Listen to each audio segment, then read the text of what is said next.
रुद्रसेन ने सिर हिलाया और कहा, चिंता मत करो, मैं हमेशा बड़ी आपदाओं से बचने में सक्षम रहा हूं। रुद्रसेन और चांदनी ने ईश्वरीय आत्मा पर्वत की ओर उड़ान भरी। रास्ते में उन्होंने काफी बातचीत की और उन्होंने देवताओं और राक्षसों के प्राचीन युद्ध क्षेत्र के बारे में काफी कुछ सीखा। 3 दिन बाद वे ईश्वरीय आत्मा पर्वत पर पहुंचे।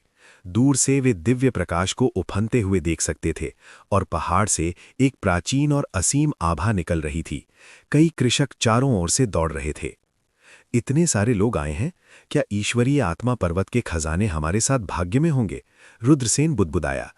चांदनी ने कहा, कई प्रमुख गुटों ने ईश्वरीय आत्मा पर्वत के बारे में सुना है, इसलिए उनके लिए भागना सामान्य है। हालांकि ईश्वरीय आत्मा पर्वत के खजाने को प्राप्त करना कहने की तुलना में आसान है। चांदनी ने इसके बारे में ज्यादा नहीं सोचा।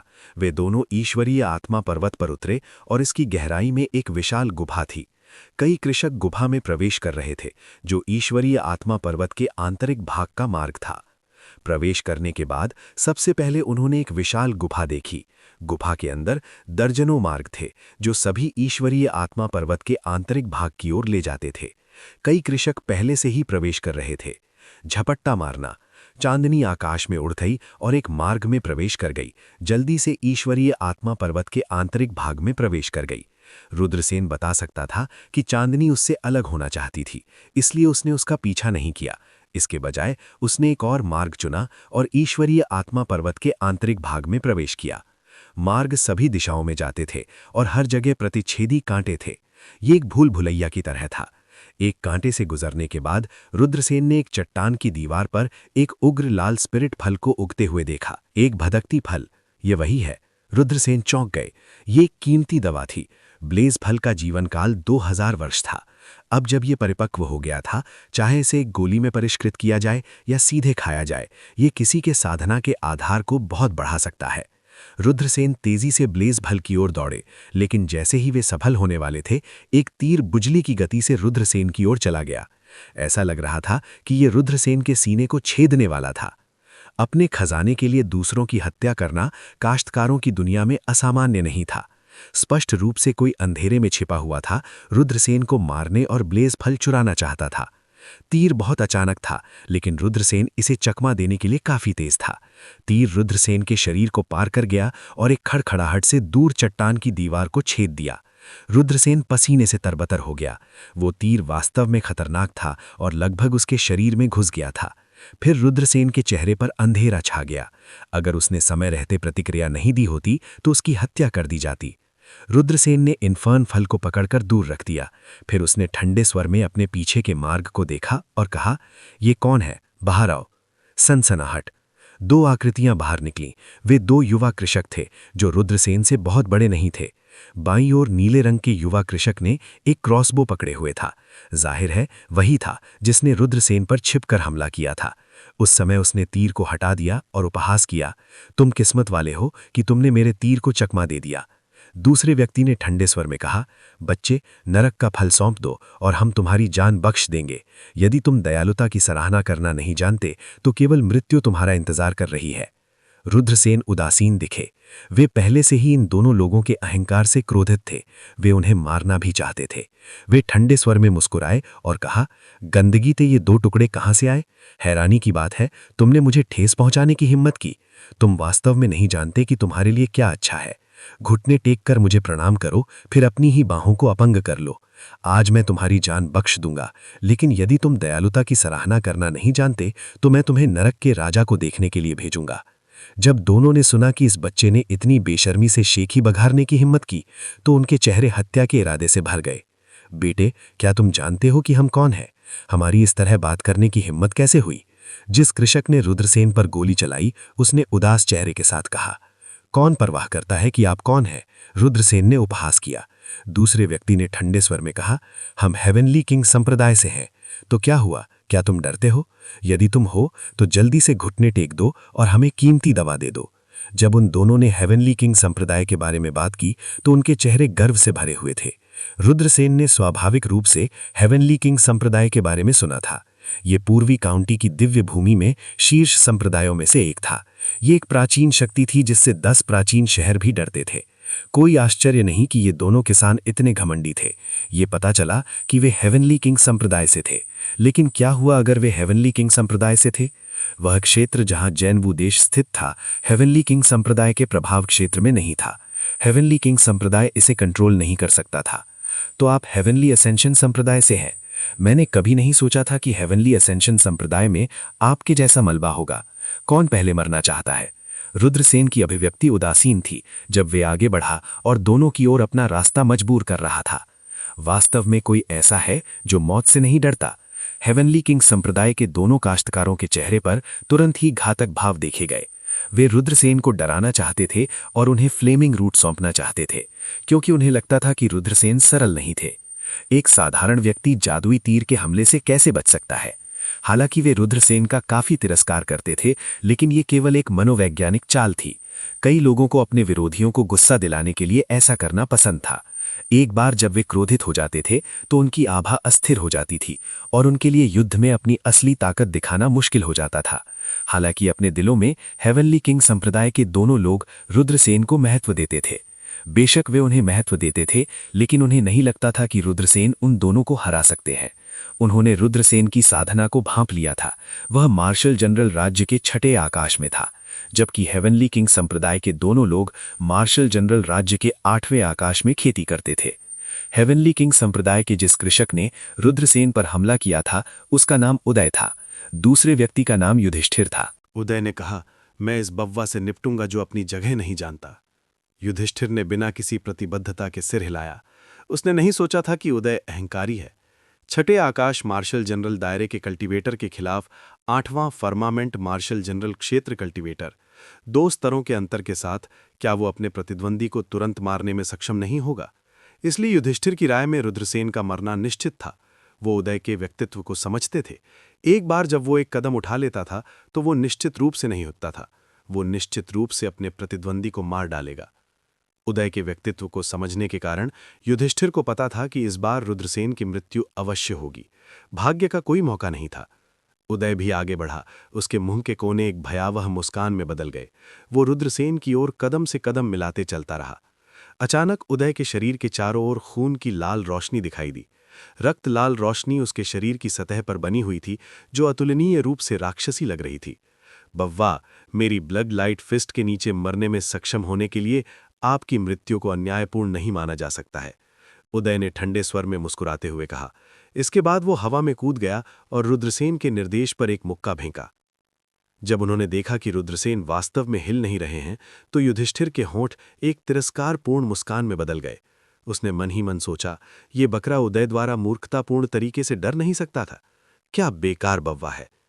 जैसे ही उदय का आक्रमण रुद्रसेन के शरीर पर पड़ने वाला था, उसी समय रुद्रसेन ने एक चाल चली।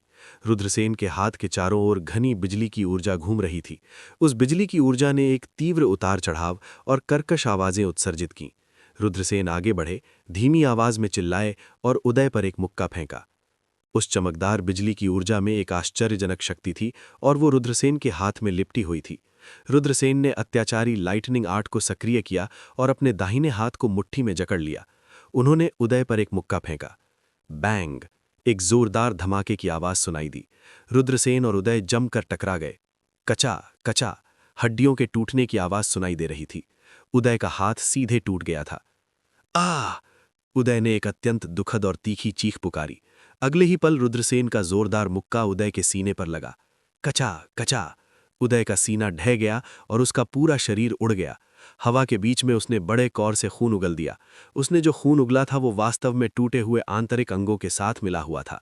ऐसा लग रहा था कि उदय जीवित नहीं बचेगा। एक झटके के साथ उदय गतिहीन जमीन पर गिर पड़ा। वो पहले ही मर चुका था। तुमने वास्तव में उदय को मार डाला। तुमने एक बड़ी आपदा का कारण बना दिया है।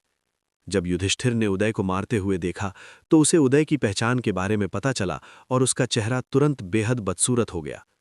झपट्टा मारना। रुद्रसेन तेजी से युधिष्ठिर की ओर दौड़ा।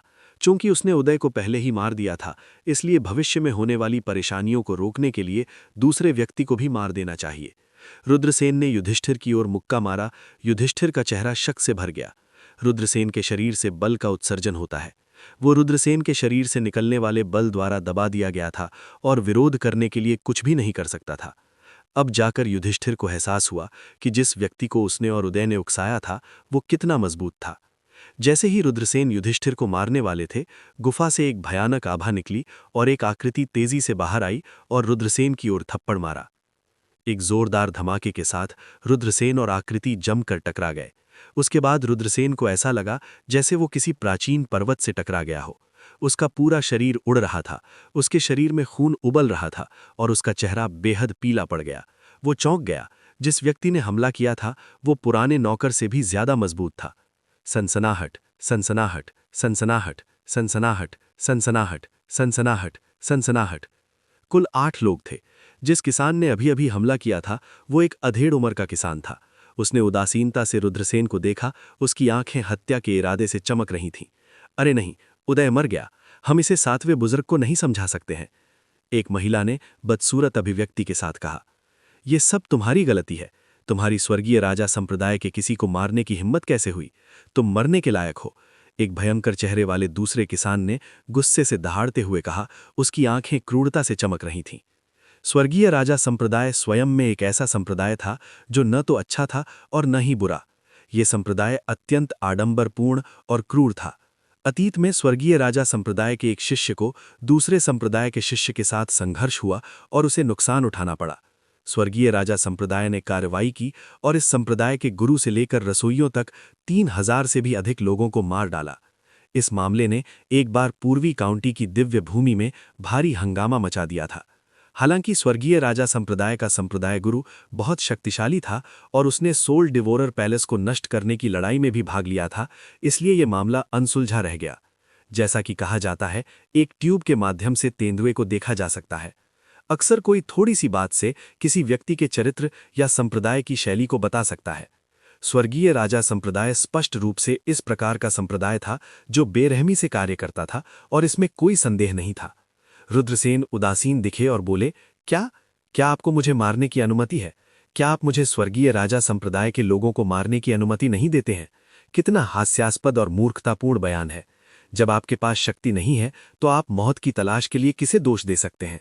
लड़के, चूंकि आप ये भी मानते हैं कि शक्तिशाली का सम्मान किया जाता है, तो हम आपको केवल इसलिए दोष दे सकते हैं कि आप इतने शक्तिशाली नहीं हैं कि हम आपको मार दें। जिस अधेड़ उम्र के किसान ने अभी अभी रुद्रसेन पर हमला किया था, उसने उपहास किया और सीधे रुद्रसेन की ओर दौड़ा। मुझे डर है कि आपके पास मुझे मारने की ताकत नहीं है, रुद्रसेन ने उपहास किया। भले ही वो शक्तिशाली कल्टीवेटरों के एक समूह का सामना कर रहा था, फिर भी वो खतरे के सामने शांत था। उसने घनी बिजली को संघनित करने के लिए स्काई टायरेंट थंडर आर्ट का उपयोग किया और इसे गुफा की ओर उड़ा दिया। घड़घड़ाहट, गुफा का एक बड़ा क्षेत्र ढह गया। ढहे हुआ चट्टानों ने तुरंत मार्ग को अवरुद्ध कर दिया। रुद्रसेन मुड़ा और भाग गया। लानत है, अधेड़ उम्र के किसान ने खुद को कसम खाने से नहीं रोक सका। उन्होंने हथेली के प्रहार से एक मार्ग को जल्दी से खोल दिया और जल्दी से रुद्रसेन का पीछा किया। हालांकि रुद्रसेन गायब हो गए थे।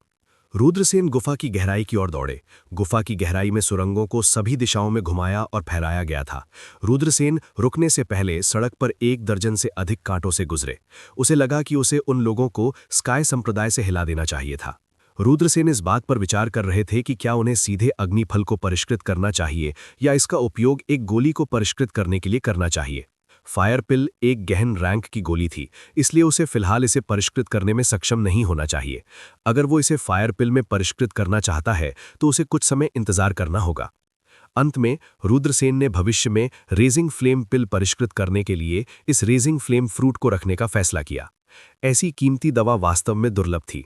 हालांकि इसे सीधे खाने से किसी की खेती बढ़ सकती है, फिर भी ये बहुत अधिक बर्बादी थी। बूम! कुछ ही समय बाद गुफा की गहराई से एक भयानक आभा आई। उनके सामने 1 दर्जन से अधिक किसान भी थे। हर कोई भ्रम में गुफा की गहराई की ओर देखने लगा, न जाने क्या हुआ था। पेशाब करो, निकल जाओ, मेरा रास्ता मत रोको। एक दहाड़ सुनी जा सकती थी और एक किसान जल्दी से बाहर भाग गया। जब उन्होंने उस साधक को देखा तो रुद्रसेन के हाव भाव अचानक बदल गए। ये हरे वस्त्र पहने बूढ़ा शैतान था। वो यिन यांग परत में एक मजबूत कृषक था। उसे किस बात से इतना डर लगा था? रुद्रसेन जल्दी से एक सुरंग में छिप गए। हरे रंग के वस्त्र पहने बूढ़े आदमी इतना डर गया कि वो दूर भाग गया। इसके तुरंत बाद बिखरे बालों वाले काले वस्त्र पहने एक आदमी बाहर निकला। मारो, मारो, मार डालो। उस आदमी की कर्कश आवाज आधी रात के नाश्ते की गर्जना की तरह लग रही थी। वहां कौन है? उसके सामने के काश्तकारों ने चिल्लाया। पागल आदमी के शरीर से एक भयानक काली क्यों निकलती थी। उसे डेविल दाव का विशेषज्ञ होना चाहिए। उसने एक कल्टीवेटर को पकड़ लिया और कल्टीवेटर की गर्दन काट दी। आह! एक शोकपूर्ण चीख सुनाई दी जब किसान की दुखद मृत्यु हो गई। उसे मार डालो, बाकी काश्तकारों ने चिल्लाया जब उन्होंने अपने साथियों को मरते देखा। उन सभी ने पागल आदमी पर हमला किया। हर तरह के हमले पागल आदमी की ओर उड़ गए। कुछ लोगों ने उस पर हमला करने के लिए जादू का खजाना भी निकाला। हालांकि पागल आदमी ने अपना बायां हाथ बढ़ाया और हवा में पकड़ लिया। दड़ाग दड़ाग, सभी जादुई खजाने नष्ट हो गए। स्लैश स्लैश, काश्तकारों के सीने में एक खूनी छेद दिखाई देने के कारण फटने की आवाज आई। वे नहीं जानते थे कि पागल आदमी ने क्या किया था, लेकिन वे सभी मौके पर ही बुरी तरह से मर गए। रुद्रसेन को महसूस हुआ कि उनकी खोपड़ी सुन्न हो गई है। कोई आश्चर्य नहीं कि हरे रंग के वस्त्र पहने बूढ़ा शैतान इतनी दयनीय स्थिति में भाग गया था। पागल आदमी बहुत मजबूत था। रुद्रसेन ने जल्दी से पागल आदमी को टाल दिया और दूसरी सुरंग की ओर भाग निकला। 4 घंटे बाद रुद्रसेन ने अपने सामने एक आकृति देखी। उसकी पीठ उसके सामने थी और उसके बाल बिखरे हुए थे। पागल दैत्य। जब रुद्रसेन ने उस सिलुएट को देखा तो उनके चेहरे के हाव भाव काफी बदल गए। हैरानी की बात यह है कि ये वो भयानक कृषक था। बिना कुछ सोचे समझे रुद्रसेन उड़ा और दौड़ने लगा। वो किसान भयानक था। अगर वो रुद्रसेन को पकड़ लेता तो वो मर जाता। मारो, मारो, मार डालो, पागल आदमी ने ठंडे स्वर में कहा। फिर उन्होंने रुद्रसेन का पीछा किया। हालांकि रुद्रसेन बहुत तेज थे, फिर भी वो पागल आदमी की तुलना में बहुत धीमे थे। उनके बीच की दूरी और करीब आती जा रही थी। मैं वास्तव में बदकिस्मत हूं कि मुझे इस तरह के हत्यारे भगवान से मुलाकात हुई। रुद्रसेन इतना उदास महसूस कर रहे थे कि वो खून की उल्टी करना चाहते थे। क्रेजी मैन ने उनका पीछा किया और एक भयानक क्यू छोड़ी। उनकी आत्मा कांप रही थी। वो अकल्पनीय रूप से मजबूत था। रुद्रसेन को नहीं पता था कि वो देवताओं और राक्षसों के युद्ध क्षेत्र के बाहर से आया था या वो देवताओं और राक्षसों के युद्ध क्षेत्र से आया था, क्योंकि देवताओं और राक्षसों का युद्ध क्षेत्र हर 100 साल में एक बार खुलता है। इसलिए बहुत से लोग समय पर जाने का प्रबंधन नहीं कर पाते हैं और वहीं फंस जाते हैं। अगर वो लंबे समय तक वहां फंसे रहे तो वो पागल हो जाएंगे। रुद्रसेन के हाव भाव और भी भद्दे हो गए। क्रेजी मैन उससे केवल 10-12 मीटर की दूरी पर था। जल्द ही वो उसे पकड़ लेगा। छोटे लड़के, तुम मरने वाले हो। उसी समय उसके सामने दर्जन लोग आ गए। ये हेवनली किंग संप्रदाय के लोग थे। रुद्रसेन ने 7-8 मीटर दूर सड़क पर एक कांटा देखा। वो तेजी से आगे बढ़ा और अंदर घुस गया। कामेश्वर और हेवनली किंग संप्रदाय के लोग एक दूसरे से टकरा गए। पेशाब करो, हमारे रास्ते में मत आओ, हेवनली किंग संप्रदाय के लोगों ने आक्रामक रूप से कहा। वे नहीं जानते थे कि क्रेजी मैन कितना भयानक था। उन्होंने सोचा कि वो एक पागल किसान है, इसलिए उन्होंने कोई दया नहीं दिखाई। जब क्रेजी मैन ने कोई जवाब नहीं दिया तो हेवनली किंग संप्रदाय के एक मजबूत साधक ने एक उड़ती हुई तलवार निकाली और क्रेजी मैन पर हमला कर दिया। वी वी वी, पागल दैत्य ने एक भयानक आवाज निकाली और उसने उड़ती हुई तलवार पकड़ ली और उसे काट लिया। सूप, पागल दैत्य के काटने से अत्यंत कठोर उड़ती हुई तलवार आधी कट गई। ये बहुत भयानक था। पागल दैत्य पूरी तरह से सनकी था। इस दृश्य को देखकर हेवनली किंग संप्रदाय के लोग चाहे कितने भी अहंकारी क्यों ना हो, वे अपनी बुद्धि से डर गए थे। वे मुड़े और भागे, लेकिन पागल दैत्य का पंजा नीचे आ गया। तुरंत ही 5-6 हेवनली किंग संप्रदाय के काश्तकार कामेश्वर के पंजों से मौत के घाट उतार दिए गए। कुछ अन्य लोग दयनीय स्थिति में भाग निकले। कामेश्वर ने हेवनली किंग संप्रदाय के कृषक के शरीर को पकड़ लिया, जिसने उस पर उड़ती हुई तलवार से हमला किया और उसकी गर्दन काट दी। वो किसान का मांस और रक्त खाने लगा। पागल दैत्य भयानक था, लेकिन रुद्रसेन ने अंत में उससे छुटकारा पा लिया था। वो वास्तव में आभारी था कि स्काई संप्रदाय आ गया था, अन्यथा वो पागल दैत्य के पंजों के नीचे मर जाता। जैसे जैसे वो गहराई से और गहराई में गया, उसने महसूस किया कि सड़क में कम कांटे थे।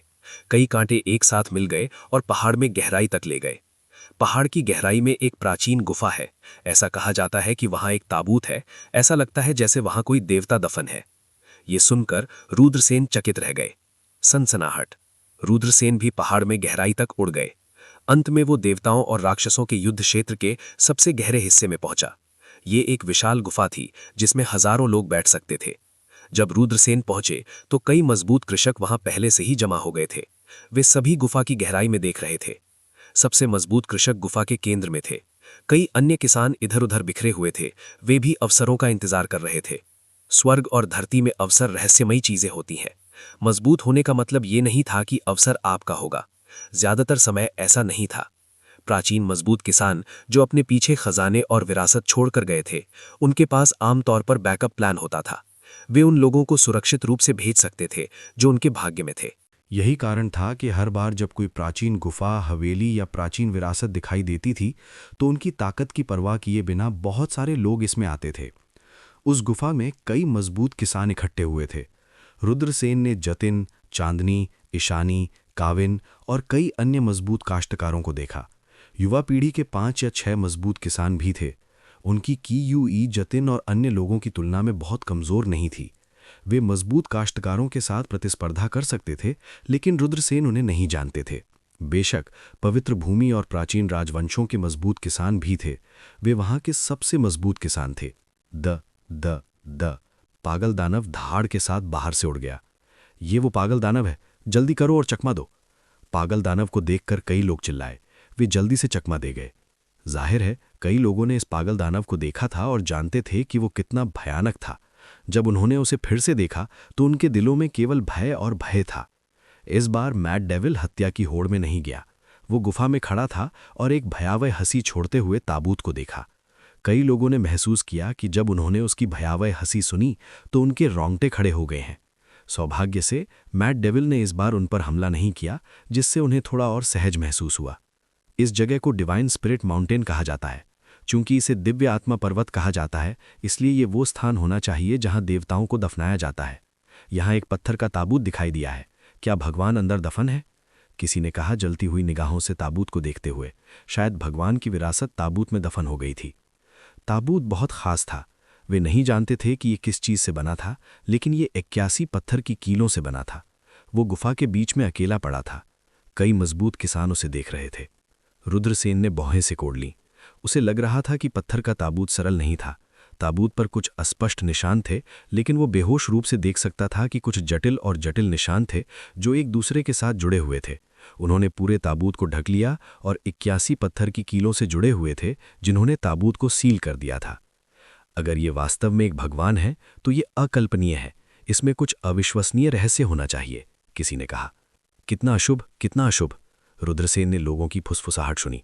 उसने मुड़कर ताओवादी पुजारी को देखा। रुद्रसेन का दिल कांप उठा।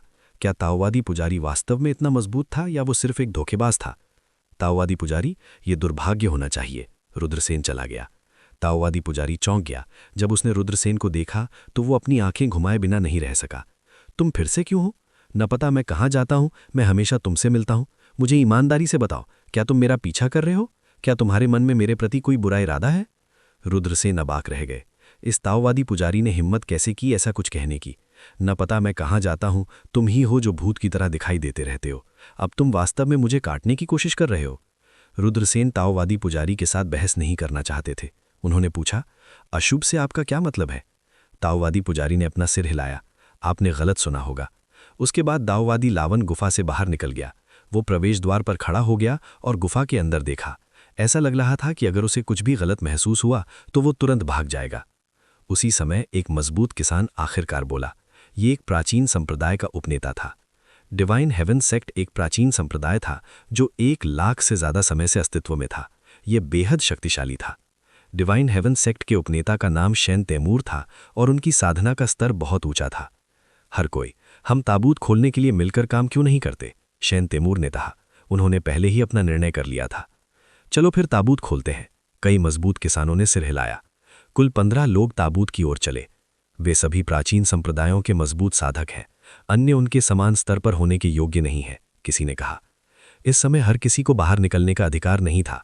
जिसने ताबूत खोला उसके पास अंदर का खजाना प्राप्त करने का पहला व्यक्ति बनने का मौका था। केवल प्राचीन संप्रदायों के मजबूत काश्तकारों को ही ऐसा करने का अधिकार था। धम! वे ताबूत के सामने पहुंचे और शक्तिशाली की यूई छोड़ी। 15 मजबूत काश्तकारों ने ताबूत को सील करने वाले पत्थर की कीलों को हटाना शुरू किया। उनकी आभा असामान्य रूप से भयानक थी, खासकर 15 विशेषज्ञों की आभा।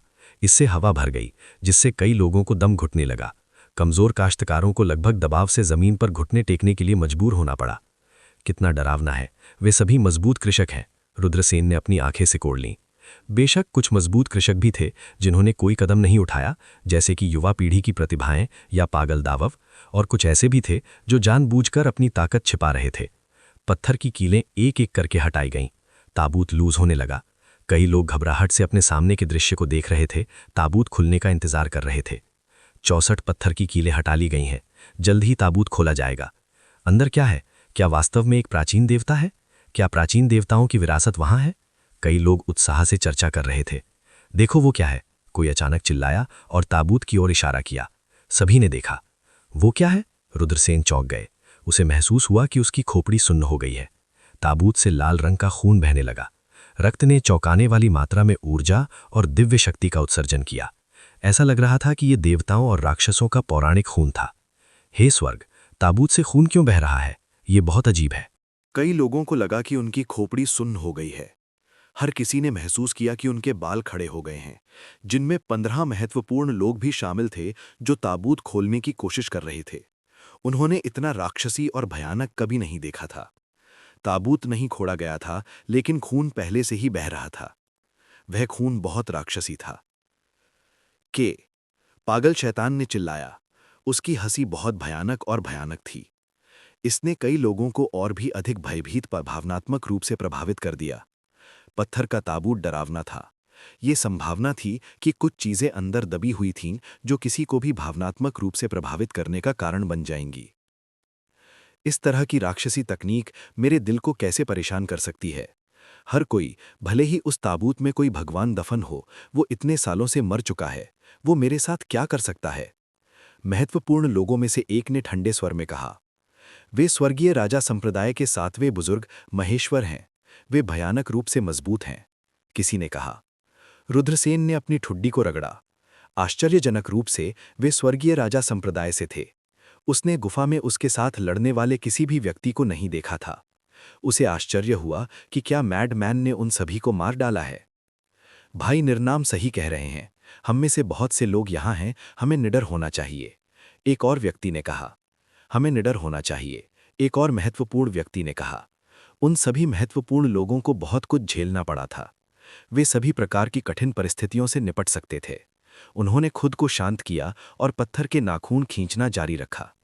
अरे देखो, खून गायब हो गया। किसी ने पत्थर के ताबूत की ओर इशारा किया और आश्चर्य से पूछा। ताबूत से बहने वाला खून पहले ही बिना किसी निशान के गायब हो चुका था।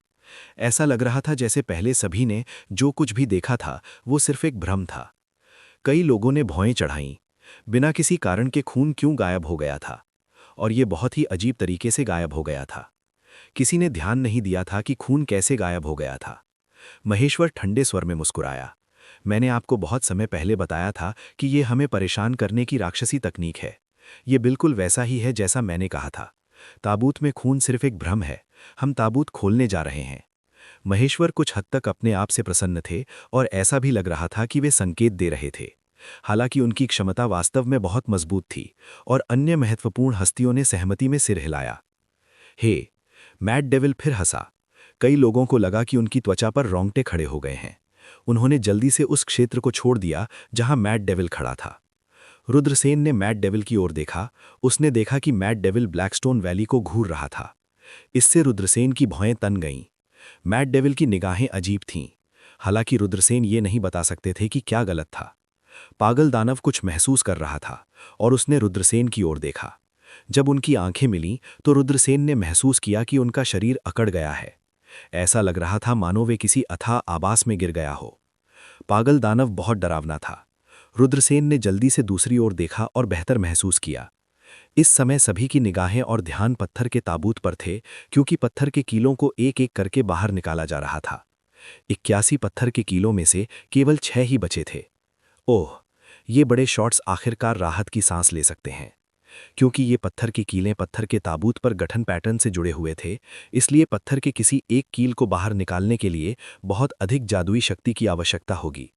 उनके लिए ये आसान काम नहीं था, लेकिन अब वे बहुत उत्साहित थे। जल्द ही सभी पत्थर की कीलें बाहर निकाल ली जाएंगी। हम आखिरकार ताबूत खोलने जा रहे हैं। मुझे आश्चर्य है कि क्या अंदर कोई दिव्य रूढ़िवादिता है। कई लोग बिना पलक झपकाए पत्थर के ताबूत को देखते रहे।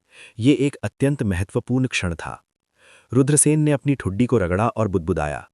अगर वास्तव में एक दिव्य रूढ़िवादिता है तो एक बार इसे खोलने के बाद ये बड़े शॉट्स शायद मौत से लड़ेंगे, है ना? काश्तकारों की दुनिया में इस तरह की बात बहुत बार होती है। एक पल वे सहयोगी हो सकते हैं और अगले ही नारासम मित्र हो सकते हैं। अंत में ये सब लाभ के बारे में था। ये काश्तकारों की दुनिया का नियम था। मजबूत ने कमजोर का शिकार किया और केवल योग्यतम ही बचा। केवल लाभ मायने रखता है, दोस्ती नहीं। स्वपिच्ड। एक और पत्थर की कील खींची गई। अब केवल 5 पत्थर की कीलें बची थीं। हालांकि इस समय ढीले पत्थर के ताबूत से कभी कभी काला धुआं निकलता था। काला धुआं, कितना अजीब पत्थर का ताबूत है। काला धुआं देखकर किसी की आवाज कांप गई। महेश्वर की अभिव्यक्ति उदासीन थी जब उन्होंने कहा, हमें परेशान करने की एक और राक्षसी तकनीक है। 15 बड़े शॉट्स ने शेष 5 पत्थर के कीलों को बाहर निकालना जारी रखा। अंत में सभी 5 पत्थर के कीलों को बाहर निकाला गया। बड़े लोगों की आंखें चमक उठीं। जाहिर है जब वे अंतिम चरण पर पहुंचे तो वे पहले से ही कुछ और सोच रहे थे। यहां तक कि सबसे शक्तिशाली स्वर्ग के गौरव भी इस समय गुप्त रूप से अपनी ताकत जमा कर रहे थे। वे प्रतिभाएं एक कदम उठाने वाली हैं। रुद्रसेन का दिल थोड़ा कांप उठा। जाहिर है हालांकि ये प्रतिभाएं युवा थीं, वे बेहद मजबूत थीं। वे इस अवसर को जाने नहीं देंगे। उनके अलावा कुछ ताकतवर लोग भी थे जो अपनी ताकत छिपा रहे थे। वे भी बेचैन हो रहे थे। पत्थर का ताबूत खोलो, महेश्वर ने कहा। अन्य बड़े लोगों ने सिर हिलाया। फिर 15 बड़े शॉट्स ने पत्थर के ताबूत को एक साथ धकेल दिया। हर कोई चौंक गया। ताबूत का ढक्कन बहुत भारी था। 15 बड़े शॉट्स के एक साथ काम करने के बाद भी वे ढक्कन को नहीं हिला सके। स्वर्ग, ये किस चीज से बना है? ये सिर्फ एक ताबूत का ढक्कन है, लेकिन ये पहले से ही इतना भारी है। ये कल्पना करना कठिन है कि पूरा ताबूत कितना भारी है। कोई घबराकर चिल्लाया। 15 बड़े शॉट्स चिल्लाए और अपनी दिव्य शक्ति का इस्तेमाल किया। कचा कचा। अंत में पत्थर के ताबूत का ढक्कन धीरे धीरे हिलने लगा। एक छोटी सी दरार दिखाई दी। ये खुलने वाला है। हर कोई कड़ी मेहनत करो, महेश्वर चिल्लाया। उसकी आंखें टिमटिमा उठीं। वो एक अवसर का इंतजार कर रहा था। ताबूत खुलते ही वो इसे छीन लेगा। लेकिन उसी पल में कुछ भयानक हुआ। अचानक उस दरार से एक शक्तिशाली भस्मीकरण शक्ति निकली। उस भस्मी शक्ति ने महेश्वर को घेर लिया और उसका शरीर खुद को नियंत्रित करने में असमर्थ था। ये तेजी से सिकुड़ गया और ताबूत में चूसा गया। तोड़ दो, महेश्वर चिल्लाया। वो संघर्ष कर रहा था, ताबूत से मुक्त होने की कोशिश कर रहा था, लेकिन चाहे वो कितना भी संघर्ष कर ले, वो मुक्त नहीं हो सका। नहीं, मुझे बचाओ, महेश्वर चिल्लाया। महेश्वर ने भयभीत होकर रोना शुरू कर दिया। उसका मूल अहंकार चला गया था और अब केवल गहरा डर था। वो मदद के लिए रो रहा था, लेकिन दूसरों के लिए उसे बचाने के लिए बहुत देर हो चुकी थी। ज़्ज़। अंत में महेश्वर को ताबूत ने खा लिया। आह! बहुत जल्दी ताबूत से महेश्वर की भयानक चीख निकली। उस चीख के बाद ब्लैकस्टोन कर्नौल की ओर से कोई हलचल नहीं हुई। स्वर्ग, क्या महेश्वर मर गया? कई लोग डरावनी होकर चिल्लाने लगे। बुम बुम बुम। ताबूत के अंदर कुछ उसे धक्का देने की कोशिश कर रहा था। दरार से एक भयानक क्यू फैल गई। जल्दी करो, जल्दी, और ताबूत को सील कर दो, शेष 14 बड़े शॉट्स चिल्लाए। ताबूत बहुत भयानक था। महेश्वर एक टॉप बड़ा शॉट था, लेकिन वो एक पल में ताबूत द्वारा निगल लिया गया। लेकिन तब तक बहुत देर हो चुकी थी। ताबूत से एक भयानक भक्षण शक्ति फैल गई और 14 बड़े शॉट्स को घेर लिया। उनके शरीर तेजी से सिकुड़ गए। वे ताबूत द्वारा निगले जाने वाले थे। ये बहुत डरावना है। क्या 15 बड़े शॉट्स ताबूत द्वारा निगले जाने वाले हैं? सभी के चेहरे अत्यंत पीले पड़ गए थे। ताबूत अजीब था। उन्हें नहीं पता था कि अंदर क्या है, लेकिन वो बड़े लोगों को निगलने की कोशिश कर रहा था। भागो! कई लोग डर के मारे चिल्लाए क्योंकि वे मुड़े और उन्मत्त रूप से बाहर भाग गए। ताबूत बहुत भयानक था। 15 लोगों को निगलने के बाद क्या ये किसी और को खा जाएगा? किसी ने भी अब वहां रहने की हिम्मत नहीं की। ताबूत से निकलने वाली आभा और भी भयानक हो गई। दरार से अनंत काला कोहरा निकला और पूरी गुफा काले कोहरे से ढक गई। नहीं, मैं इसे स्वीकार नहीं कर सकता, वे बड़े लोग डरावनी होकर चिल्लाए। दरार की ओर उड़ते ही उनके शरीर तेजी से सिकुड़ गए, लेकिन वे विरोध नहीं कर सके। महेश्वर की दुखद मृत्यु उनके सामने ही हो गई थी। पलक झपकते ही वे विरोध नहीं कर सके। वे केवल अपनी मृत्यु के भाग्य को स्वीकार कर सकते थे। ये महत्वपूर्ण लोग निश्चित रूप से मरने वाले हैं। 15 बड़े शॉट्स एक साथ मर गए। ये बहुत भयानक है। ये निश्चित रूप से सर्वालोक महाद्वीप के 3000 प्रांतों में भारी हंगामा मचाएगा। कई लोग हैरान रह गए। एक भी महत्वपूर्ण व्यक्ति की मृत्यु हुए बहुत समय हो गया था, और उनमें से इतने सारे एक साथ मर गए थे। गड़गड़ाहट। इस समय एक तेज आवाज ने आकाश को हिला दिया। सभी का मन हिल गया था। सभी ने देखने के लिए अपना सिर घुमाया और वे चौंक गए। पागल दानव, रुद्रसेन ने कहा। पागल दानव दौड़ पड़ा था। उसके पास स्वर्ग विरोधी शक्ति थी और उसने ताबूत का ढक्कन बंद कर दिया। बैंग, बैंग, बैंग, एक के बाद एक महत्वपूर्ण लोग आसमान से गिरते गए और जमीन पर गिर पड़े। उनके चेहरे पीले पड़ गए थे और वे खुश थे कि वे भागने में कामयाब रहे थे। Boom, boom, boom. हालांकि ताबूत के अंदर एक अज्ञात और भयानक अस्तित्व लग रहा था जो ताबूत के ढक्कन से टकरा रहा था, उसे लात मारना चाहता था। पागल दानव ताबूत के ढक्कन पर लेटा हुआ था। उसके हाथ ढक्कन के किनारे को पकड़ रहे थे। वो ढक्कन को दबाने की पूरी कोशिश कर रहा था। सरसराहट, ताबूत से असीम रक्त लाल रोशनी फैल गई। हाथ, 2 हाथ। डर के मारे एक किसान चिल्लाया। वो लगभग मौत से डर गया था। जब उन्होंने ये देखा तो रुद्रसेन को लगा जैसे उनका सिर फटने वाला है। ताबूत तुरंत रक्तलाल हो गया। ताबूत से 2 रक्तलाल हाथ निकले और मैट डैमन की गर्दन पकड़ ली। उसे मौत के घाट उतारना चाहते थे। पत्थर, कील, जल्दी करो। पागल दानव की कर्कश आवाज सुनाई दी। 14 प्रमुख हस्तियों के चेहरे पीले पड़ गए जबकि वे अपने होश में आए। संकोच करने की हिम्मत न करते हुए उन्होंने जल्दी से जमीन से पत्थर के स्पाइक्स उठाए और एक बार फिर उन्हें ताबूत में हथौड़े से मार दिया। Bang, bang, bang. ताबूत और भी अधिक हिंसक रूप से हिला और पृथ्वी को चकनाचूर करने वाली ध्वनियों की एक श्रृंखला सुनाई दी। एक अज्ञात शक्ति ताबूत को हिला रही थी, उसे खोलना चाहती थी। हालांकि पागल दानव काफी मजबूत था। उसने ताबूत को दबाने के लिए अपने शरीर का इस्तेमाल किया। 2 रक्तलाल हाथों ने मैट डैमन की गर्दन मोड़ दी, लेकिन मैट डैमन ने एक भयानक हंसी निकाली। पागल दानव नहीं मरा और उसकी गर्दन जल्दी से सामान्य हो गई। ये पागल दानव बहुत मजबूत है। ये उन मरे हुए प्राणियों के अमर शरीर की तरह है। रुद्रसेन बेहद शक में थे। पागल दानव की ताकत ताबूत के आतंक को दर्शाती है। अगर मैं 9 पवित्र सम्राटों के क्लोन में से एक अमर फीनिक्स को पुनर्जीवित कर सकता हूं तो मैं भी अमर हो जाऊंगा, रुद्रसेन ने मन ही मन सोचा। हालांकि इसके लिए भाग्य की आवश्यकता थी। उन्होंने सोचा कि क्या दुनिया में अभी भी अमर फीनिक्स की मूल आत्माएं हैं? सुप्रशिक्षित, सुप्रशिक्षित, सुप्रशिक्षित। प्रमुख हस्तियों ने पत्थर के स्पाइक्स को वापस ताबूत में हथौड़े से मार दिया। जब 99 स्पाइक्स को हथौड़े से मारा गया तो ताबूत अंततः सामान्य हो गया। ताबूत से निकले 2 खूनी हाथ भी बिना किसी निशान के गायब हो गए। सभी ने राहत की लंबी सांस ली। लेकिन उस पल एक तेज गड़गड़ाहट की आवाज आई और फिर पूरी गुफा ढह गई। हर कोई जल्दी से नीचे गिर पड़ा। ये क्या है? भूमिगत दुनिया? रुद्रसेन चौंक गए। उन्होंने नहीं सोचा था कि गुफा के नीचे एक भूमिगत दुनिया होगी। पागल दानव ताबूत के ऊपर लेटा हुआ था और ताबूत तेजी से भूमिगत दुनिया की गहराई में उड़ गया। झपटना, झपटना, झपटना।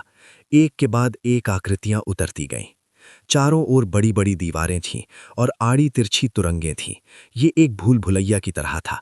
रुद्रसेन तेजी से गहराई में उड़ गए। रुद्रसेन ने अपने सामने दर्जन भर काश्तकारों को देखा। अचानक दोनों तरफ की दीवारों से एक भयानक आभा फैल गई। फिर एक काले कोहरे ने दर्जन भर काश्तकारों को घेर लिया। आह! चीखें गूंजने लगीं।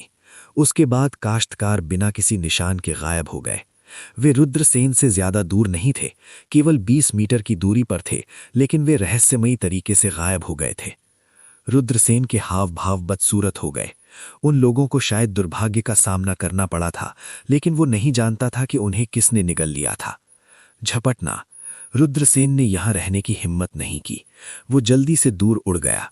हालांकि जिस बात ने रुद्रसेन के रोंगटे खड़े कर दिए वो ये था कि उन्होंने खुद को फंसा हुआ पाया। उसके पीछे का रास्ता गायब हो गया था और वो 4 दीवारों के बीच फंस गया था। रुद्रसेन आकाश में उड़ गया, बाहर उड़ना चाहता था, लेकिन जैसे ही वो हवा में था, पुफ! एक भयानक शक्ति ने रुद्रसेन के सीने को छेद दिया। रुद्रसेन का शरीर नीचे गिर गया। एक झटके के साथ वो जमीन पर गिर पड़ा। उड़ान पर प्रतिबंध है, एक भयानक प्रतिबंध है। मैं यहाँ फंस गया हूँ। रुद्रसेन का चेहरा पीला पड़ गया था। उसने दर्द को सहन किया और अपनी चोटों को स्थिर करने के लिए जल्दी से एक उपचार गोली ली। रुद्रसेन जमीन से खड़े हो गए और गंभीर भाव से दीवारों की ओर देखने लगे। दीवारों पर राक्षसों के चित्र थे। कुछ चित्र राक्षसों के शिकार के थे, जबकि अन्य जातियों के साथ युद्ध छेड़ने वाले राक्षसों के थे। हर चित्र राक्षसों से संबंधित था। ये है। अचानक रुद्रसेन का चेहरा सदमे से भर गया। उसने एक नया चित्र देखा जो ऐसा लग रहा था कि कुछ समय पहले नहीं जोड़ा गया था। एक चट्टान की दीवार पर 10 से अधिक किसान थे। ये वे हैं। रुद्रसेन ने महसूस किया कि उनके रोंगटे खड़े हो गए हैं। ये वे लोग थे जो अभी अभी गायब हुए थे। अब वे दीवार भित्ति चित्रों में दिखाई दिए। उनकी बेहद बुरी तरह से मौत हुई थी। इस समय दीवार से खून बह निकला। आपको क्या निगल गया? आपको दीवार पर कीलों से ठोक दिया? रुद्रसेन बुदबुदाया। उसके चेहरे पर केवल सदमा और भावना थी। झपट्टा मारना। अचानक दीवार पर मृत काश्तकारों में से एक के शरीर से एक सुनहरी रोशनी निकली। फिर भित्ति चित्रों से सुनहरी रोशनी निकली। ये है। रुद्रसेन चौंक गए। उसने सुनहरी रोशनी पकड़ ली और देखा कि अंदर क्या था। ये एक शरीरा था, एक बौद्ध भिक्षु का शरीरा। रुद्रसेन ने शरीरा को अपनी कमर की थैली में रख लिया। उसने भौहें चढ़ा लीं।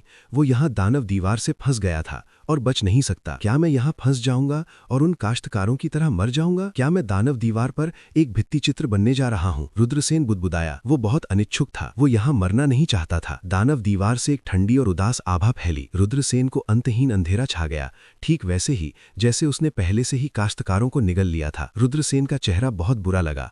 वो जल्दी से खड़ा हुआ और गंभीर भाव से चारों ओर देखा। स्थिति गंभीर थी। रुद्रसेन को स्पष्ट रूप से याद था कि उन लोगों की मृत्यु कैसे हुई थी। ये बिल्कुल वैसा ही था जैसा वो अब अनुभव कर रहा था। रुद्रसेन ने गंभीरता से चारों ओर देखा। उसे काफी शांत रहने की जरूरत थी। राक्षसी दीवार इस बार उसे निगलने वाली थी। यदि वो इसका विरोध नहीं कर सका तो केवल मृत्यु ही उसका इंतजार करेगी। अराजकता प्राचीन दीपक। रुद्रसेन गुर्राया और अपने नेटल मैजिक ट्रेजर को बुलाया। अराजकता का प्राचीन दीपक रुद्रसेन के ऊपर तैर रहा था। अराजकता की रोशनी की किरणें रुद्रसेन पर बरस रही थीं, उनकी रक्षा कर रही थीं। बिन्नी। अचानक एक अज्ञात शक्ति ने प्राइमल केओस के प्रकाश पर हमला किया, उसे तोड़ने की कोशिश की। ये क्या है? रुद्रसेन गुर्राया और गंभीरता से चारों ओर देखा। हालांकि वो अपने चारों ओर के काले कोहरे के अलावा कुछ नहीं देख सकता था। झन्नाटंग, झन्नाटंग। हालांकि वो अदृश्य शक्ति अभी भी प्राइमल केओस ऑरा पर हमला कर रही थी। केओस ऑरा द्वारा निर्मित रक्षा प्रणाली थोड़ा थोड़ा करके टूट रही थी। केओस ऑरा द्वारा निर्मित रक्षा प्रणाली को टूटने में देर नहीं लगेगी। हालांकि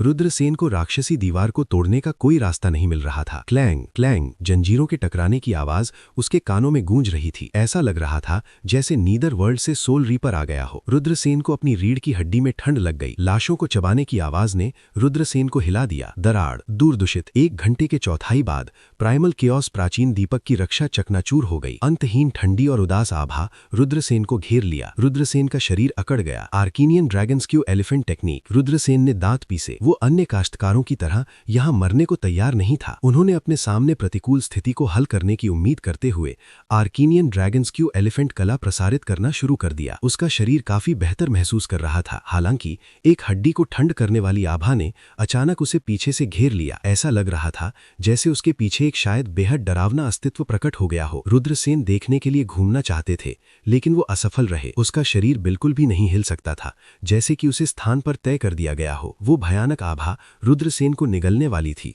अचानक रुद्रसेन के डेंटियन में राक्षसी ऑर्ब ने एक चौंकाने वाली लहर उत्सर्जित की, जिससे उसके चारों ओर की दम घोटू ठंडी आभा तुरंत दूर हो गई। बैंग। फिर 4 राक्षसी दीवारें तितर बितर हो गईं और रुद्रसेन भूल भुलैया में प्रकट हुए। मैं बाहर हूं। उसने एक गहरी सांस ली। ये अभी बहुत खतरनाक था। निर्णायक क्षण में राक्षसी ऑर्ब ने राक्षसी दीवारों को नष्ट करने में महत्वपूर्ण भूमिका निभाई। इस समय राक्षसी ऑर्ब की लहर समाप्त नहीं हुई थी।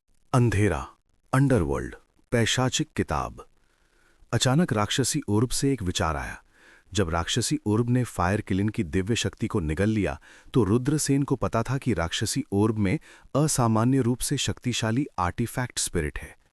शायद ये इस आर्टिफैक्ट स्पिरिट के अस्तित्व के कारण था कि वो वास्तव में राक्षसी ओर्ब को नियंत्रित नहीं कर सकता था। अब राक्षसी ओर्ब ने फिर से एक विचार भेजा। जाहिर है राक्षसी ओर्ब का पुनरुद्धार रुद्रसेन को बचाने के लिए नहीं था। राक्षसी ओर्ब का पुनरुद्धार डार्क अंडरवर्ल्ड डेमोनिक बुक की उपस्थिति के कारण प्रतीत होता था। डार्क अंडरवर्ल्ड राक्षसी किताब? वो क्या है? रुद्रसेन हैरान था। उसने इस तथाकथित डार्क अंडरवर्ल्ड डेमोनिक ओर्ब के बारे में कभी नहीं सुना था। यदि फायर किलिन उसके साथ होता तो वो उससे पूछ सकता था, लेकिन अब वो उसके साथ नहीं था। राक्षसी ओर्ब की आभा अस्पष्ट रूप से गहरी जगह की ओर इशारा कर रही थी। कुछ ऐसा जो राक्षसी ओर्ब को प्रतिक्रिया दे सकता है, असाधारण होना चाहिए। रुद्रसेन ने मन ही मन बुड़बुड़ाया। वो जल्दी से भूल भुलैया में गहराई तक चला गया। शायद डार्क अंडरवर्ल्ड डेमनिक बुक वहां छिपी हुई थी। अंत में रुद्रसेन भूल भुलैया से बाहर चले गए। उसके सामने कई महल थे। एक के बाद एक किसान भूल भुलैया से बाहर निकले और सदमे से भूल भुलैया की गहराई में देखा। भूल भुलैया की गहराई में कई महल थे। वे सैकड़ों मीटर लंबे और राजसी थे। इसे किसने बनाया? क्या इसे देवताओं को दफनाने के लिए बनाया गया था? कोई बड़बड़ाया, सदमे से भरा। ये वास्तव में एक बड़ी बात थी। इस जगह को भूमिगत मकबरा कहा जा सकता है, लेकिन ये बहुत भव्य था। चलो अंदर चल के देखते हैं। कई लोग एक साथ इकट्ठे हुए। उनमें से लगभग 200 थे और वे एक महल में भाग गए। रुद्रसेन ने ताओवादी मास्टर लावन को देखा। वो भी नीचे आ गया था। उन्होंने महलों के दरवाजे खोले और प्रवेश किया। महलों से सड़ी हुई क्यूई निकल रही थी। यहाँ किसी को आए काफी समय हो गया था। ये स्थान एक उदास और भयानक क्यूई का उत्सर्जन कर रहा था, जिससे लोग असहज महसूस कर रहे थे। देखो, किसी ने कहा। महल की गहराई में मूर्तियां थीं। मूर्तियों के ऊपर प्रकाश की एक स्क्रीन थी। लाइट स्क्रीन पर एक के बाद एक किसान दिखाई दिए। वे अलग अलग मूव्स कर रहे थे। ये प्राचीन तकनीकों की विरासत है। उन पर छापे हैं। प्राचीन तकनीकें मूर्तियों में छिपाई जानी चाहिए। कई लोग घबराकर चिल्लाए और तेजी से आगे बढ़े। वे मूर्तियों को तोड़ना चाहते थे और अंदर छिपी प्राचीन तकनीकों को प्राप्त करना चाहते थे। लेकिन उसी समय ठंडी आंखों ने महल के ऊपर से किसानों को देखा। फिर सिलवेट नीचे की ओर दौड़े। वे काले कोहरे में डूबे हुए थे। उन्होंने काले वस्त्र पहने हुए थे और केवल उनकी हरी आंखें और नुकीले पंजे ही देखे जा सकते थे। विकल्प सूचक, विकल्प सूचक। एक के बाद एक काश्तकारों की छातियां उन प्राणियों द्वारा छेद दी गईं जो उन पर झपटे थे। एक के बाद एक दयनीय चीखें सुनाई दी।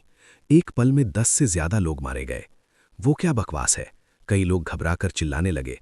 कुछ लोगों ने हमला करने के लिए खजाना निकाला, या वे काले कोहरे में डूबे जानबूझकर अस्तित्व पर हमला करने के लिए गुप्त तकनीकों का उपयोग करेंगे।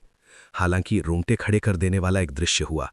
भले ही ये जादू का खजाना हो या गुप्त तकनीक, वे उन अजीब अस्तित्वों को कोई नुकसान नहीं पहुंचा सके।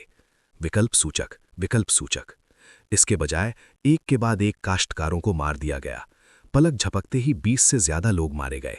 काले कोहरे में डूबे दुष्ट जीव तेजी से भीड़ की ओर दौड़ पड़े। सभी ने उन पर जल्दी से हमला किया, लेकिन इससे कोई फर्क नहीं पड़ता था कि उन्होंने किस प्रकार का हमला किया। वे उन्हें चोट नहीं पहुंचा सकते थे। पीछे हटो, वे बुरी आत्माएं हैं। वे मजबूत काश्तकारों के बुरे विचारों से बनते हैं। उन्हें मारा नहीं जा सकता। एक बूढ़े आदमी ने गहरी आवाज में चिल्लाया। सभी ने भागने की कोशिश की, लेकिन बुरी आत्माएं पहले से ही उनकी ओर दौड़ रही थीं। बुरी आत्माओं द्वारा काश्तकारों को कई बार मारा जा रहा था। बुरी आत्माएं बिल्कुल भी विरोध नहीं कर सकती थीं। यहां तक कि जिस बूढ़े आदमी ने भीड़ को चेतावनी दी थी, उसका दिल भी बुरी आत्माओं के तेज पंजों से बिंध गया। पनक झपकते ही सैकड़ों काश्तकारों में से आधे मारे गए। शेष कृषक अपनी बुद्धि से डर गए थे। हे, एक भयानक आवाज ने कहा। एक बुरी आत्मा ने रुद्रसेन को बंद कर दिया और उसके नुकीले पंजे रुद्रसेन की ओर बढ़ रहे थे। रुद्रसेन हैरान दिखे। उन्होंने अपनी दिव्य अग्नि को छोड़ा और इस उम्मीद में कि इसका उपयोग बुरी आत्मा को नष्ट करने के लिए किया जाएगा। लेकिन जिस बात ने उन्हें हैरान किया वो ये था कि दुष्ट आत्मा का शरीर काले तावीज़ों से घिरा हुआ था। वे काले तावीज़ आश्चर्यजनक रूप से आकाशीय अग्नि को रोकने में सक्षम थे। दुष्ट आत्माएं शायद जीवित रहते समय अविश्वसनीय कृषक थीं, अन्यथा वे मरने के बाद इतने मजबूत नहीं होती। दुष्ट आत्मा के नुकीले पंजे रुद्रसेन की ओर बढ़े। वो रुद्रसेन की छाती को बेंधना चाहता था।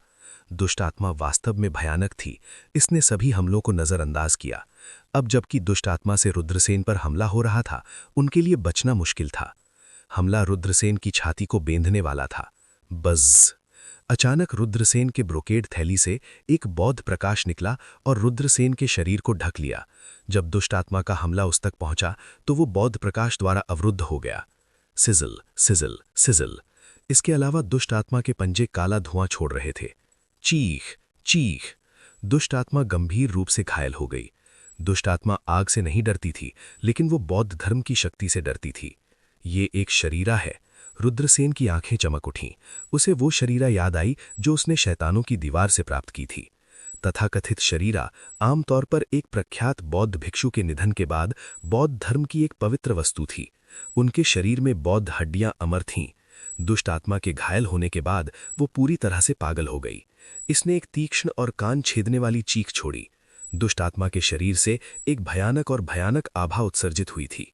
दुष्ट आत्मा ने उग्र रूप से दहाड़ते हुए खुद को फिर से रुद्रसेन पर फेंक दिया। रुद्रसेन ने शरीरा निकाला और अपने हाथ में पकड़ लिया। नमो अमिताभ। अचानक शरीरा से बौद्ध प्रकाश चमक उठा। रुद्रसेन के ऊपर एक प्राचीन बुद्ध दिखाई दिए। प्राचीन बुद्ध अपनी हथेलियों को एक साथ फैलाते हुए बैठे और नमो अमिताभ का जाप किया। अनंत बौद्ध प्रकाश बाहर निकल गया और एक पल में दुष्ट आत्मा को घेर लिया। चीख चीख। दुष्ट आत्मा ने एक अतुलनीय तीक्ष्ण चीख छोड़ी। जैसे ही उसका शरीर नष्ट होने लगा। दुष्ट आत्मा अविनाशी नहीं थी। उसे बस दुष्ट आत्मा को मारने का सही तरीका खोजने की जरूरत थी। बेशक ये आसान काम नहीं था। एक बौद्ध शरीरा। एक कृषक ने रुद्रसेन के हाथ में शरीरा देखा और उसकी आंखें चमक उठीं। वो जल्दी से दौड़ा। बच्चे, मुझे दे दो। ठंडी हंसी सुनाई दी। रुद्रसेन पर हमला किया गया। वो 5 या 6 काश्तकारों से घिरा हुआ था। उनमें से 3 मार्शल किंग्स थे। लानत है। रुद्रसेन के हावभाव उदास थे। ये लोग बहुत घृणित थे। ये देखकर कि उसका शरीरा बुरी आत्मा को मार सकता है, वे उसे मारना चाहते थे और उसके खजाने को जब्त करना चाहते थे। ये काश्तकारों की दुनिया का बदसूरत पक्ष था। सामान्य परिस्थितियों में भले ही वे अपने खजाने को चुराने के लिए किसी को मार डालें, वे इसे गुप्त रूप से करेंगे। लेकिन अब जब हर कोई बुरी आत्मा के जाल में फंस गया था, तो उन्हें अब कोई संदेह नहीं था। भाड़ में जाओ। दाववादी लावन दौड़कर आया और एक किसान को बहा ले गया जो रुद्रसेन को घेर रहा था। उसके बाद अन्य 5 से 6 विशेषज्ञ दौड़े और रुद्रसेन को घेरने वाले किसानों को खदेड़ दिया। एक अधेड़ उम्र का किसान चिल्लाया, हम केवल आपकी सुरक्षा मांगते हैं छोटे भाई, हम निश्चित रूप से शरीरा चुराने की कोशिश नहीं करेंगे। तो चलो एक साथ अपना रास्ता खत्म कर देते हैं। रुद्रसेन ने सिर हिलाया। यह म्यूचुअल बेनिफिट का मामला था। शरीरा, एक कीमती खजाने के कब्जे ने पहले ही कई लोगों का ध्यान आकर्षित कर लिया था। आसपास की बुरी आत्माओं ने शरीरा की आभा को महसूस किया और हमला करना बंद कर दिया। हालांकि वे तितर बितर नहीं हुए। वे इधर उधर घूमते रहे और रुद्रसेन और अन्य लोगों को घेर लिया। हर कोई, बुरी आत्मा के हाथों मरने के बजाय हम शरीरा क्यों नहीं चुराते? हम इसका उपयोग छोड़ने के लिए कर सकते हैं, एक किसान ने ठंडे स्वर में कहा। रुद्रसेन ने कहा, मेरी शरीरा स्वाभाविक रूप से सभी की रक्षा कर सकती है। इस व्यक्ति के धोखे में मत आओ। कुछ लोग यूं ही छोड़ना नहीं चाहते थे। वे अराजकता पैदा करना चाहते थे और रुद्रसेन के शरीरा को चुराने के लिए अराजकता का फायदा उठाना चाहते थे। रुद्रसेन स्वाभाविक रूप से इस बात को बहुत स्पष्ट रूप से देखते थे। लेकिन ऐसे कई लोग थे जिनके मन में ऐसे विचार थे। बहुत कम लोगों ने रुद्रसेन को जवाब दिया। कई लोगों की आंखें ठंडी चमक उठीं। ये मानव हृदय था। रुद्रसेन के हाव भाव थोड़े अंधेरे हो गए। दाववादी लावण ने उपहास किया और कहा, FCK, चलो इसे करते हैं। कौन किससे डरता है? सबसे खराब स्थिति में हम सिर्फ शरीरा को नष्ट कर देंगे। जब ऐसा होगा तो सभी खत्म हो जाएंगे। एक कृषक ने उपहास किया और कहा, बौद्ध धर्म की एक पवित्र वस्तु, क्या इसे नष्ट करना इतना आसान है? आप नकली दाववादी पुजारी, आपने कहा था कि मुझे खूनी आपदा होगी। मुझे लगता है कि आप ही हैं जिनके पास एक खूनी आपदा होगी। मैं बाद में आपका सिर खोल दूंगा। दाववादी लावन का मुंह हिंसक रूप से फड़क गया। उसने अपने माथे को छुआ और पाया कि वो ठंडे पसीने से तरबतर था। हमला, एक किसान ने कहा। वो अब और इंतजार नहीं करना चाहता था और उसने शरीरा को मारने और चुराने की पहल की। कई लोग एक कदम उठाने के लिए तैयार थे। रुद्रसेन और अन्य लोगों के लिए ये नेचुरली अच्छी बात नहीं थी। इसी समय हॉल की गहराई से एक ठंडी और भयानक आभा आई। परिधि में सैकड़ों बुरी आत्माएं कांप उठीं और जल्दी से पीछे हट गईं। क्या कोई भयानक अस्तित्व प्रकट होने वाला है? ये बुरी आत्माएं इतनी डरी हुई क्यों हैं? रुद्रसेन और अन्य लोगों ने डरावनी होकर हॉल की गहराई में देखा। काले वस्त्रों में एक रहस्यमय व्यक्ति दिखाई दिया। की एक भयानक आवाज सुनाई दी। सनसनाहट। काले वस्त्रों में रहस्यमय व्यक्ति ने हमला किया। वो इतना तेज था कि वो भीड़ के बीच से चमकते ही एक आफ्टर इमेज की तरह था। करैक करैक। फिर काश्तकारों की गर्दनें तोड़ दी गईं। काले वस्त्रों में पहने किसान बौद्ध प्रकाश से ढके क्षेत्र में भाग गया। वो बौद्ध प्रकाश से डरता नहीं था। ये एक इन भगवान है। एक किसान डर के मारे चिल्लाया, एक अत्यंत भयानक नाम का उच्चारण किया। कहा जाता है कि इन भगवानों का निर्माण गिरे हुए देवताओं के बुरे विचारों से हुआ था। क्या वास्तव में इन भगवान होते हैं? क्या यहां एक शाश्वत रूप से वशीभूत ईश्वर दैवशेला नहीं है? ये सभी प्राचीन देवताओं और दैवों के बुरे विचारों को दबा देता है और उन्हें इन भगवान में बदलने से रोकता है। यहां इन भगवान क्यों हैं? कोई डरावनी होकर चिल्लाया। रुद्रसेन ने भी शाश्वत रूप से वशीभूत ईश्वर दैवशेला के बारे में सोचा। ये इन भयानक इन भगवानों के जन्म को रोकने के लिए था। लेकिन अब एक इन भगवान वास्तव में प्रकट हुए थे। इन भगवान लगभग अमर होते हैं और असामान्य रूप से शक्तिशाली होते हैं। चलो चलो, रुद्रसेन चिल्लाया। वो दाववादी लावन और कुछ अन्य किसान जल्दी से सरीरा के संरक्षण में बाहर निकल गए। इन भगवान एब्सोल्युटली विरोध नहीं कर सकते थे। शायद केवल एक सुप्रीम प्राणी ही इन गॉड के खिलाफ लड़ने में सक्षम होगा। चीख। 10 से अधिक बुरी आत्माएं दौड़ी, लेकिन सरीरा की शक्ति ने उन्हें वापस मजबूर कर दिया। हर कोई सफलतापूर्वक हॉल से बाहर निकल गया और गहराई में भागा। कुछ ही समय बाद पीछे से एक भयानक आभा आई। ये इन भगवान की आभा थी। भयानक इन भगवान तेजी से उनका पीछा कर रहा था। उसकी नजर हम पर है। रुद्रसेन के हाव भाव उदास थे। चलो गहराई में चलते हैं। कई मजबूत किसान वहां गए हैं। एक किसान ने कहा, यह वास्तव में एक अच्छा विचार था। अगर वहां मजबूत किसान होते तो वे वहां इन भगवान को लुभाकर भाग सकते थे। हालांकि इन भगवान की वजह से कुछ लोग बदकिस्मत हो सकते हैं, लेकिन ये काश्तकारों की दुनिया थी। वे जो कुछ भी करते थे अपने अस्तित्व के लिए। रुद्रसेन और अन्य लोग हॉल की गहराई में भाग गए। अंत में वे शहर के सबसे गहरे हिस्से में पहुंचे। एक विशाल पब्लिक चौराहा था और पब्लिक चौराहे की गहराई में एक दाव मंच था। मंच को सील कर दिया गया था और ताबूत उसके ऊपर उतरा था। मंच के ऊपर एक वेदी थी। वेदी पर 3 चीजें थीं, लेकिन वे सभी सुनहरी रोशनी में लिपटी हुई थीं। कई मजबूत किसान मैट्रिक्स को तोड़ने की कोशिश कर रहे थे, जिनमें मैडमैन भी शामिल था। वे सभी मैट्रिक्स को तोड़ने की कोशिश कर रहे थे, खजाने को अंदर लाने की कोशिश कर रहे थे। सनसनाहट। रुद्रसेन और अन्य लोग दौड़ पड़े। ये वो आदमी है, चांदनी फुसफुसाई, जब उसने रुद्रसेन को उसकी ओर दौड़ता हुआ देखा। लेकिन रुद्रसेन और लावन दाववादी पहले ही भीड़ के बीच से अपना रास्ता बना चुके थे। बउआ, क्या तुम मरना चाहते हो? FCK, शापित दाववादी, आप किस लिए निचोड़ रहे हैं? एक किसान ने असंतोष में शाप दिया। रुद्रसेन और अन्य लोगों को इसकी परवाह नहीं थी। भीड़ में घुसना सुरक्षित था।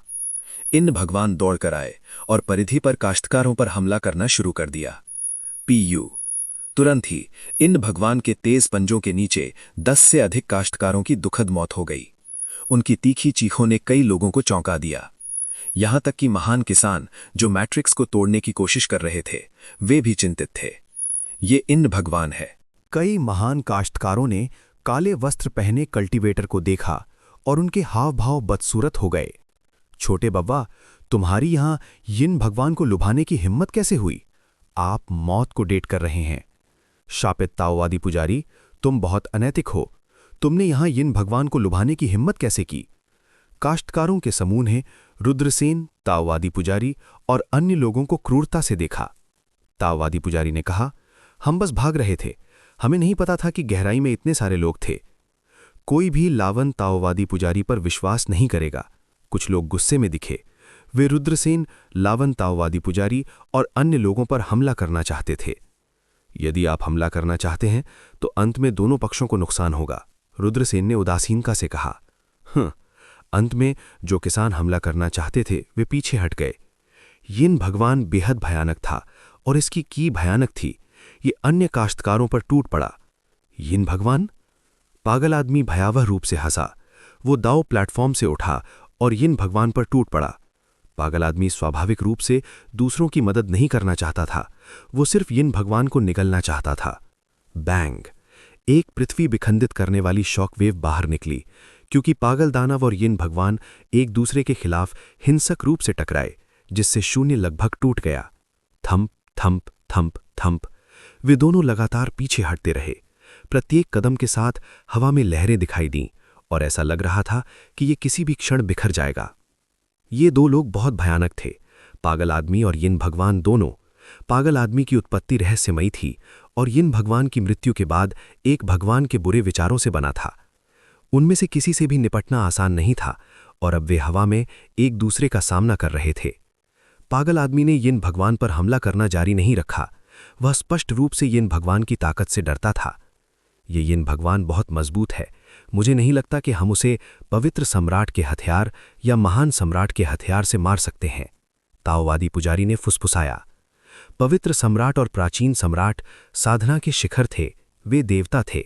हालांकि सर्वलोक महाद्वीप के 3000 प्रांतों में 1 लाख वर्षों से कोई पवित्र सम्राट या प्राचीन सम्राट नहीं था। ऐसा कहा जाता था कि अंतिम प्राचीन सम्राट एक महान सम्राट थे, लेकिन प्राचीन युग के अंत में उनकी मृत्यु हो गई थी। हालांकि 3000 प्रांतों में अभी भी कुछ पवित्र सम्राट के हथियार और महान सम्राट के हथियार थे। हालांकि ऐसे खजानों का उपयोग भाग्य की रक्षा के लिए किया जाता था और लोग इनका उपयोग आसानी से नहीं करते थे। रुद्रसेन ने कहा, पागल आदमी भी शक्तिशाली होता है। देखो, यिन भगवान ने हमला नहीं किया, वह पागल आदमी को घूर रहा है। वह स्पष्ट रूप से उससे डरता है। पागल आदमी रुद्रसेन का पीछा करता है, उसे मारने की कोशिश करता है, और रुद्रसेन की पागल आदमी की छाप है। वह अकल्पनीय रूप से मजबूत था। पागल दानव और यिन भगवान के बीच का टकराव अंत में यिन भगवान के पीछे हटने के साथ समाप्त हुआ। यिन भगवान परिधि के चारों ओर घूम रहे थे और उनकी हरी आंखें दाव प्लेटफॉर्म को घूर रही थीं। इसने फिर से हमला नहीं किया। पागल आदमी को पता था कि यिन भगवान को मारना मुश्किल है। वो दाव प्लेटफॉर्म पर वापस लौटा और दाव प्लेटफॉर्म के प्रतिबंधों को तोड़ने लगा। प्लेटफॉर्म पर प्रतिबंध असामान्य रूप से मजबूत था, लेकिन इसे तोड़ने के लिए इतने सारे विशेषज्ञों द्वारा एक साथ काम करने के साथ प्लेटफॉर्म पर प्रतिबंध धीरे धीरे कमजोर हो रहा था। पत्थर का ताबूत पथ प्लेटफॉर्म को दबा रहा है और पथ प्लेटफॉर्म के तैनाती मंत्रों को सक्रिय कर रहा है। तैनाती मंत्रों को तोड़ने में कुछ समय लगेगा, रुद्रसेन ने कहा। दाववादी लावन ने अपनी ठुड्डी को रगड़ा और दूसरी दिशा में चल दिया। वह यिन भगवान से बचना चाहता था और इस जगह को छोड़ना चाहता था। आप कहाँ जाते हैं? रुद्रसेन ने पूछा। उसे महसूस हुआ कि असीमित दाववादी बहुत अचानक चला गया, जैसे कि उसे कुछ तैयारी करने की आवश्यकता है। असीमित दाववादी ने कहा, मनुष्य की 3 जरूरतें होती हैं। रुद्रसेन ने अपना हाथ हिलाया, ये संकेत देते हुए कि उन्हें जल्दी से चले जाना चाहिए। असीमित दाववादी बुदबुदाया, मनुष्य की 3 जरूरतें होती हैं: खजाना चुराने के लिए भागना, रूढ़िवादी चुराने के लिए भागना, खजाना चुराने के लिए भागना। उसे नहीं पता था कि अगर लोग सुनते कि असीमित दाववादी की 3 जरूरी जरूरतें हैं तो लोग सीधे जमीन पर गिर जाएंगे या नहीं। असीमित दाववादी जल्दी से गायब हो गया। वह प्रलय से बाहर निकला और सतह पर वापस लौटा। फिर उसने एक गठन स्थापित किया। अगर वे यहां होते तो उन्हें झटका लगता। असीमित दाववादी का गठन सामान्य नहीं था, यह बेहद कठिन था। किसने सोचा होगा कि असीमित दाववादी एक बहुत शक्तिशाली गठन मास्टर है। शून्य परिवहन गठन और खजाना खाने वाला गठन, असीमित दाववादी बुदबुदाया। Bang bang bang. कई मजबूत किसान गठन को तोड़ने की कोशिश कर रहे थे। दहाड़। अचानक एक गगनचुंबी गर्जना ने आकाश और पृथ्वी को हिला दिया जब एक जंगली जानवर प्रकट हुआ। यह एक विशाल ताबू था, एक जंगली जानवर जो दाऊ प्लेटफॉर्म द्वारा बनाया गया था। अब यह भीड़ पर हमला कर रहा था। तावू प्राचीन जानवरों में से एक था, क्योंग की के समान स्तर का एक टहराने वाला अस्तित्व। हालांकि यह तावू केवल दाऊ प्लेटफॉर्म द्वारा बनाया गया था, फिर भी यह बहुत भयानक था। इसकी दहाड़ ने शून्य को लगभग चकनाचूर कर दिया। कई लोग शौक से पीले पड़ गए। बूम। कई शक्तिशाली काश्तकारों ने एक साथ हमला किया। हालांकि तावू शक्तिशाली था, लेकिन वह इतने शक्तिशाली काश्तकारों के संयुक्त हमलों का सामना नहीं कर सका। अंत में तावू के शरीर में विस्फोट हुआ और दाऊ प्लेटफॉर्म की रक्षा करने वाली संरचना में दरार पड़नी शुरू हो गई। अंधेरा, अंडरवर्ल्ड, पैशाचिक, किताब। इसी समय रुद्रसेन के राक्षसी गोले ने अपने डेंटियन में एक और संदेश भेजा। ये डार्क अंडरवर्ल्ड डेमोनिक बुक थी। ये डार्क अंडरवर्ल्ड डेमोनिक बुक कोई छोटी बात नहीं थी। इसने राक्षसी गोले को कई बार प्रतिक्रिया करने का कारण बना दिया था। रुद्रसेन ने दाव प्लेटफॉर्म पर प्रकाश की 3 सुनहरी गोलियां देखीं। क्या उनमें से एक में डार्क अंडरवर्ल्ड डेमोनिक बुक हो सकती है? रुद्रसेन की दिल की धड़कन रुक गई। बैंग। कई मजबूत किसान उन्माद में आक्रमण करते रहे। शक्तिशाली आक्रमण आकाश और पृथ्वी पर फैल गए, जिससे सीधे प्रतिबंध टूट गए। गठन टूट गया है। कई लोग घबराकर चिल्लाने लगे। सन सन सन। साथ ही दाव प्लेटफॉर्म पर 3 सुनहरी गोलियां आकाश में उड़ गईं। पागल आदमी एक सुनहरी गोली की ओर दौड़ा और उसे पकड़ लिया। अचानक सुनहरी गोली से एक भयानक आभा निकली। सुनहरी प्रकाश की एक किरण कामेश्वर की ओर बढ़ी और उसे उड़ाने के लिए भेज दिया। फिर सुनहरी गोली गुफा से टूटकर आकाश में उड़ गई और बिना किसी निशान के गायब हो गई। कामेश्वर ने एक अजीब सी चीख निकाली और पीछा करने के लिए बाहर निकल गया। किसी की कामेश्वर से कुछ छीनने की हिम्मत नहीं हुई। अन्य विशेषज्ञों की निगाहें शेष बची 2 सुनहरी गोलियों पर टिकी रहीं। ये दोनों गोलियां आश्चर्यजनक आभा उत्सर्जित कर रही थीं और तेजी से दूर उड़ गईं। कई मजबूत काश्तकारों ने प्रकाश की 2 गोलियों को रोकने की कोशिश की, लेकिन 2 गोलियां अचानक बदल गईं। उनमें से एक पीला पड़ गया और एक रहस्यमयी पीला पिच ब्लैक किताबी पन्ने में बदल गया। यह ज्ञात नहीं था कि यह किस चीज से बना था, लेकिन यह स्पष्ट रूप से एक बहुमूल्य खजाना था। यह आकाश में छेद करता हुआ दूर उड़ गया। प्रकाश की दूसरी गोली बैंगनी हो गई। अनंत बैंगनी रोशनी आकाश में उड़ गई और इसे पकड़ने की कोशिश करने वाले काश्तकारों से बच गई। यह ब्लैक बुक पन्ने के विपरीत दिशा में उड़ गई। Dark underworld mnemonic book. Rudrasen ने काली किताब के पन्ने को देखा और उसकी आंखें चमक उठीं। वह डार्क अंडरवर्ल्ड मनोनिक बुक होनी चाहिए जिसका उल्लेख राक्षसी गोले ने किया था। 2 बहुमूल्य खजाने आश्चर्यजनक थे। वे आकाश में बह गए और कई मजबूत काश्तकारों को उड़ाने के लिए भेज दिया। लानत है, उन्हें भागने मत दो। कई मजबूत काश्तकार उदास होकर चिल्लाए। वे आकाश में उड़ गए और 2 बहुमूल्य खजानों का पीछा किया, लेकिन इसी समय एक भयानक शक्ति अचानक शून्य से नीचे उतरी और दोनों खजानों को फंसा लिया। इसके बाद दोनों खजाने तेजी से दूर उड़ गए। अच्छा नहीं, कोई गुप्त रूप से 2 खजानों को कब्जा करने के लिए एक गठन स्थापित कर रहा है। कई मजबूत काश्तकारों के चेहरे उदास हो गए और उन्होंने गुस्से में अपने दांत पीस लिए। बहुत से लोग 2 खजानों को हड़पना चाहते थे, लेकिन उन्हें सभी को उड़ाने के लिए भेज दिया गया। रुद्रसेन की दिल की धड़कन रुक गई। वह नहीं जानता था कि उसका स्वर्ग खाने वाला जार उन्हें खा सकता है या नहीं। स्वर्ग खाने वाला जार सभी प्रकार के मैजिकल जादुई खजानों को खा सकता है। हूंश! रुद्रसेन ने स्वर्ग को भक्षण करने वाला जार निकाला। एक भयानक चूषण बल स्वर्ग से निकला और 2 खजानों को ढक लिया। हालांकि केवल डार्क अंडरवर्ल्ड डेमोनिक बुक को हेवन डिवोरिंग जार ने खा लिया था। दूसरा खजाना जार के संयम को निगलने वाले स्वर्ग से मुक्त हो गया। शायद ये कोई जादुई खजाना नहीं था। प्रकाश की बैंगनी गेंद दूर तक उड़ गई। समझ गया। रुद्रसेन की आंखें चमक उठी। बच्चे, खजाने को पीछे छोड़ दो। कई साधक चिल्लाए और रुद्रसेन पर टूट पड़े। झपट्टा मारना, झपट्टा मारना। रुद्रसेन ने अपने सुनहरे पंख फैलाए और पागलों की तरह उड़ गए। उसने वास्तव में मंच पर 3 महान खजानों में से एक को चुरा लिया था। अब यहाँ कई मजबूत कृषक थे और शक्तिशाली कृषक भी थे। इस समय ये मजबूत कृषक उसे ऐसे देख रहे थे जैसे वे उसे निगलने वाले हों। रुद्रसेन रहने की हिम्मत कैसे कर सकता था? उन्हें जल्द से जल्द इन लोगों से छुटकारा पाना था, नहीं तो पकड़ा गया तो वो जरूर मर जाता। बच्चे, तुम बाग का फर तोड़ रहे हो, तुम इसके लिए पूछ रहे हो। महत्वपूर्ण हस्तियों का समूह गुस्से से दहाड़ने लगा। उन्होंने सरनी को तोड़ने के लिए बहुत मेहनत की थी, लेकिन वे आखिरी खजाना प्राप्त करने में विफल रहे थे। फिर भी मार्शल जनरल क्षेत्र में एक बच्चे ने वास्तव में उनकी नाक के नीचे एक खजाना छीन लिया था। वे क्रोधित कैसे नहीं हो सकते थे?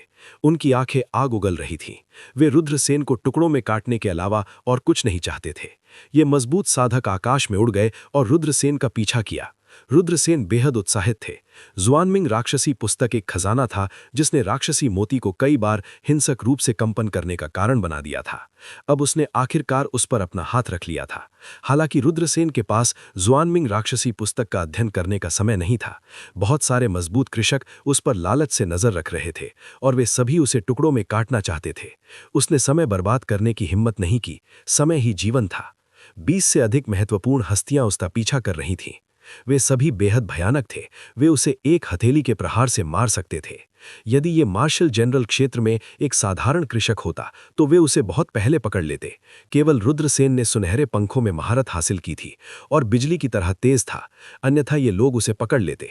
बच्चे, रुको और हमें काला पन्ना दो। हम आपको धन और महिमा देंगे। तुम क्या सोचते हो? महत्वपूर्ण हस्तियों में से एक ने धीमी आवाज में कहा। रुद्रसेन ने कहा, धन और महिमा सिर्फ बादल है। खेती करना और हमेशा के लिए जीना बेहतर है। मुक्त होने का ये एकमात्र तरीका है। फिर हम तुम्हारे साथ व्यापार करने के लिए सभी प्रकार के खेती के संसाधनों, खजानों और स्पिरिट स्टोन का उपयोग करेंगे। तुम क्या सोचते हो? एक और महत्वपूर्ण व्यक्ति ने कहा, क्या खेती के संसाधन आसानी से प्राप्त करना आसान नहीं है? वे इस खजाने की तुलना कैसे कर सकते हैं? 10,000 वर्षों में भी इसे खोजना मुश्किल है। रुद्रसेन ने उत्तर दिया। महत्वपूर्ण हस्तियों का समूह इतना गुस्से में था कि उनके चेहरे हरे हो गए। क्या यह बच्चा उनका मजाक उड़ा रहा था? फुट! कोई जोर से हंसा। चार्मिंग फॉक्स इमॉर्टल ने रुद्रसेन को पहचान लिया। वो बहुत हैरान थी। उसे उम्मीद नहीं थी कि इतने सारे लोग जिस खजाने को पाने की योजना बना रहे थे वो एक युवक द्वारा ले लिया जाएगा जिससे वो पहले मिली थी। ये वास्तव में अविश्वसनीय था। इस युवक का मजबूत कृषकों के समूह द्वारा पीछा किया जा रहा था, फिर भी उसने उनका मजाक उड़ाने की हिम्मत की। वो वास्तव में बोल्ड था। परी लोमड़ी, क्या आप उसे जानती हैं? अशानी ने पूछा। जाहिर है अशानी और चार्मिंग फॉक्स इमॉर्टल एक दूसरे को जानते थे। वो बहुत रहस्यमयी आदमी, चार्मिंग फॉक्स इमॉर्टल ने कहा। अशानी थोड़ा हैरान थी। उसे उम्मीद नहीं थी कि चार्मिंग फॉक्स इमॉर्टल युवा कल्टीवेटर का ऐसा मूल्यांकन करेगी। अशानी ईस्ट काउंटी की डिवाइन प्रीफेक्चर की सबसे खूबसूरत महिला थी। वो शायद ही किसी दूसरे मर्दों पर ध्यान देती थी। अब उसकी सुंदर आंखें रुद्रसेन की ओर देख रही थीं। उसने भी महसूस किया कि ये व्यक्ति बहुत अलग था। उसने वास्तव में दर्जनों मजबूत कृषकों से खजाना छीनने की साहस किया। सनसनाहट। रुद्रसेन की गति बेहद तेज थी। वो पागलों की तरह उड़ गया। महत्वपूर्ण हस्तियों के एक समूह ने उदास भावों से उनका पीछा किया। उन्होंने महसूस किया कि इतने लंबे समय तक पीछा करने के बाद भी उन्होंने एक भी मार्शल जनरल कृषक नहीं पकड़ा। उनके लिए ये एक बड़ा अपमान था। इस बच्चे की उड़ान गुप्त तकनीक बहुत शक्तिशाली है। एक बार जब मैं उसे पकड़ लूंगा तो मुझे उसे बाहर निकालना होगा। कई लोग लुभाए गए। वो सिर्फ एक मार्शल जनरल कृषक था। उस तरह की उड़ान गुप्त तकनीक की मदद से उसकी गति वास्तव में इतनी तेज थी, ये बिल्कुल अकल्पनीय था। क्या होगा अगर उन्होंने उस तरह की उड़ान गुप्त तकनीक की खेती की? उसकी गति किस तरह के भयानक स्तर पर पहुंच जाएगी? ये सोचकर कई लोगों को थोड़ा उत्साह महसूस हुआ। ये खजाना है। रुद्रसेन ने एक और खजाना देखा। ये बैंगनी रोशनी में लिपटा हुआ था और वो स्पष्ट रूप से नहीं देख सकता था कि ये क्या था। इससे पहले ये खजाना स्काई स्वॉलोइंग जार के निगलने से बच गया था। रुद्रसेन तेजी से आगे बढ़े, करना चाहते थे। चूंकि वो पहले ही जुआनमिंग राक्षसी पुस्तक ले चुका था, इसलिए रुद्रसेन को एक और खजाना लेने में कोई आपत्ति नहीं थी। हालांकि बैंगनी प्रकाश एक शक्तिशाली बल में लिपटा हुआ था। ये बहुत तेज था और रुद्रसेन इसे पकड़ नहीं सके। हूश हूश। बैंगनी प्रकाश और रुद्रसेन एक के बाद एक कब्र से बाहर निकले। वे बाहर के मार्ग पर पहुंचे, फिर मार्ग से बाहर और बाहर जंगल में भाग गए। बच्चे, तुम बच नहीं सकते। तुम सिर्फ एक मार्शल जनरल हो। भले ही तुम्हारी उड़ान गुप्त तकनीक अद्भुत है, तुम्हारी शुद्ध क्यू जल्द ही समाप्त हो जाएगी। उस समय तुम्हारी गति धीमी हो जाएगी। तुम फिर भी हमारे हाथों में पड़ जाओगे, है ना? महत्वपूर्ण हस्तियों में से एक ने उदास भाव से कहा। उसकी आवाज हत्या के इरादे से भरी हुई थी। रुद्रसेन स्वाभाविक रूप से इस बात को समझता था। उसकी अभिव्यक्ति गंभीर हो गई। उसे अपने बचने का एक रास्ता खोजने की जरूरत थी। बच्चे, अपने जीवन के बदले में खजाना सौंप दो। तुम क्या सोचते हो? एक और महत्वपूर्ण व्यक्ति ने कहा, लेकिन अंदर से वो उपहास कर रहा था। एक बार जब आप रुक जाते हैं तो न केवल आप खजाना प्राप्त नहीं कर पाएंगे, बल्कि हम आपके रहस्यों की जासूसी करने और आपको अपनी उड़ान गुप्त तकनीक को प्रकट करने के लिए मजबूर करने में भी सक्षम होंगे। फिर हम आपको मार देंगे ताकि आपने जो हमें अपमान दिया है उसे धो सकें। ये सभी महत्वपूर्ण हस्तियां रुद्रसेन को मनाने की कोशिश कर रही थीं। रुद्रसेन को लाभ प्रदान करने आदि का वादा कर रही थीं।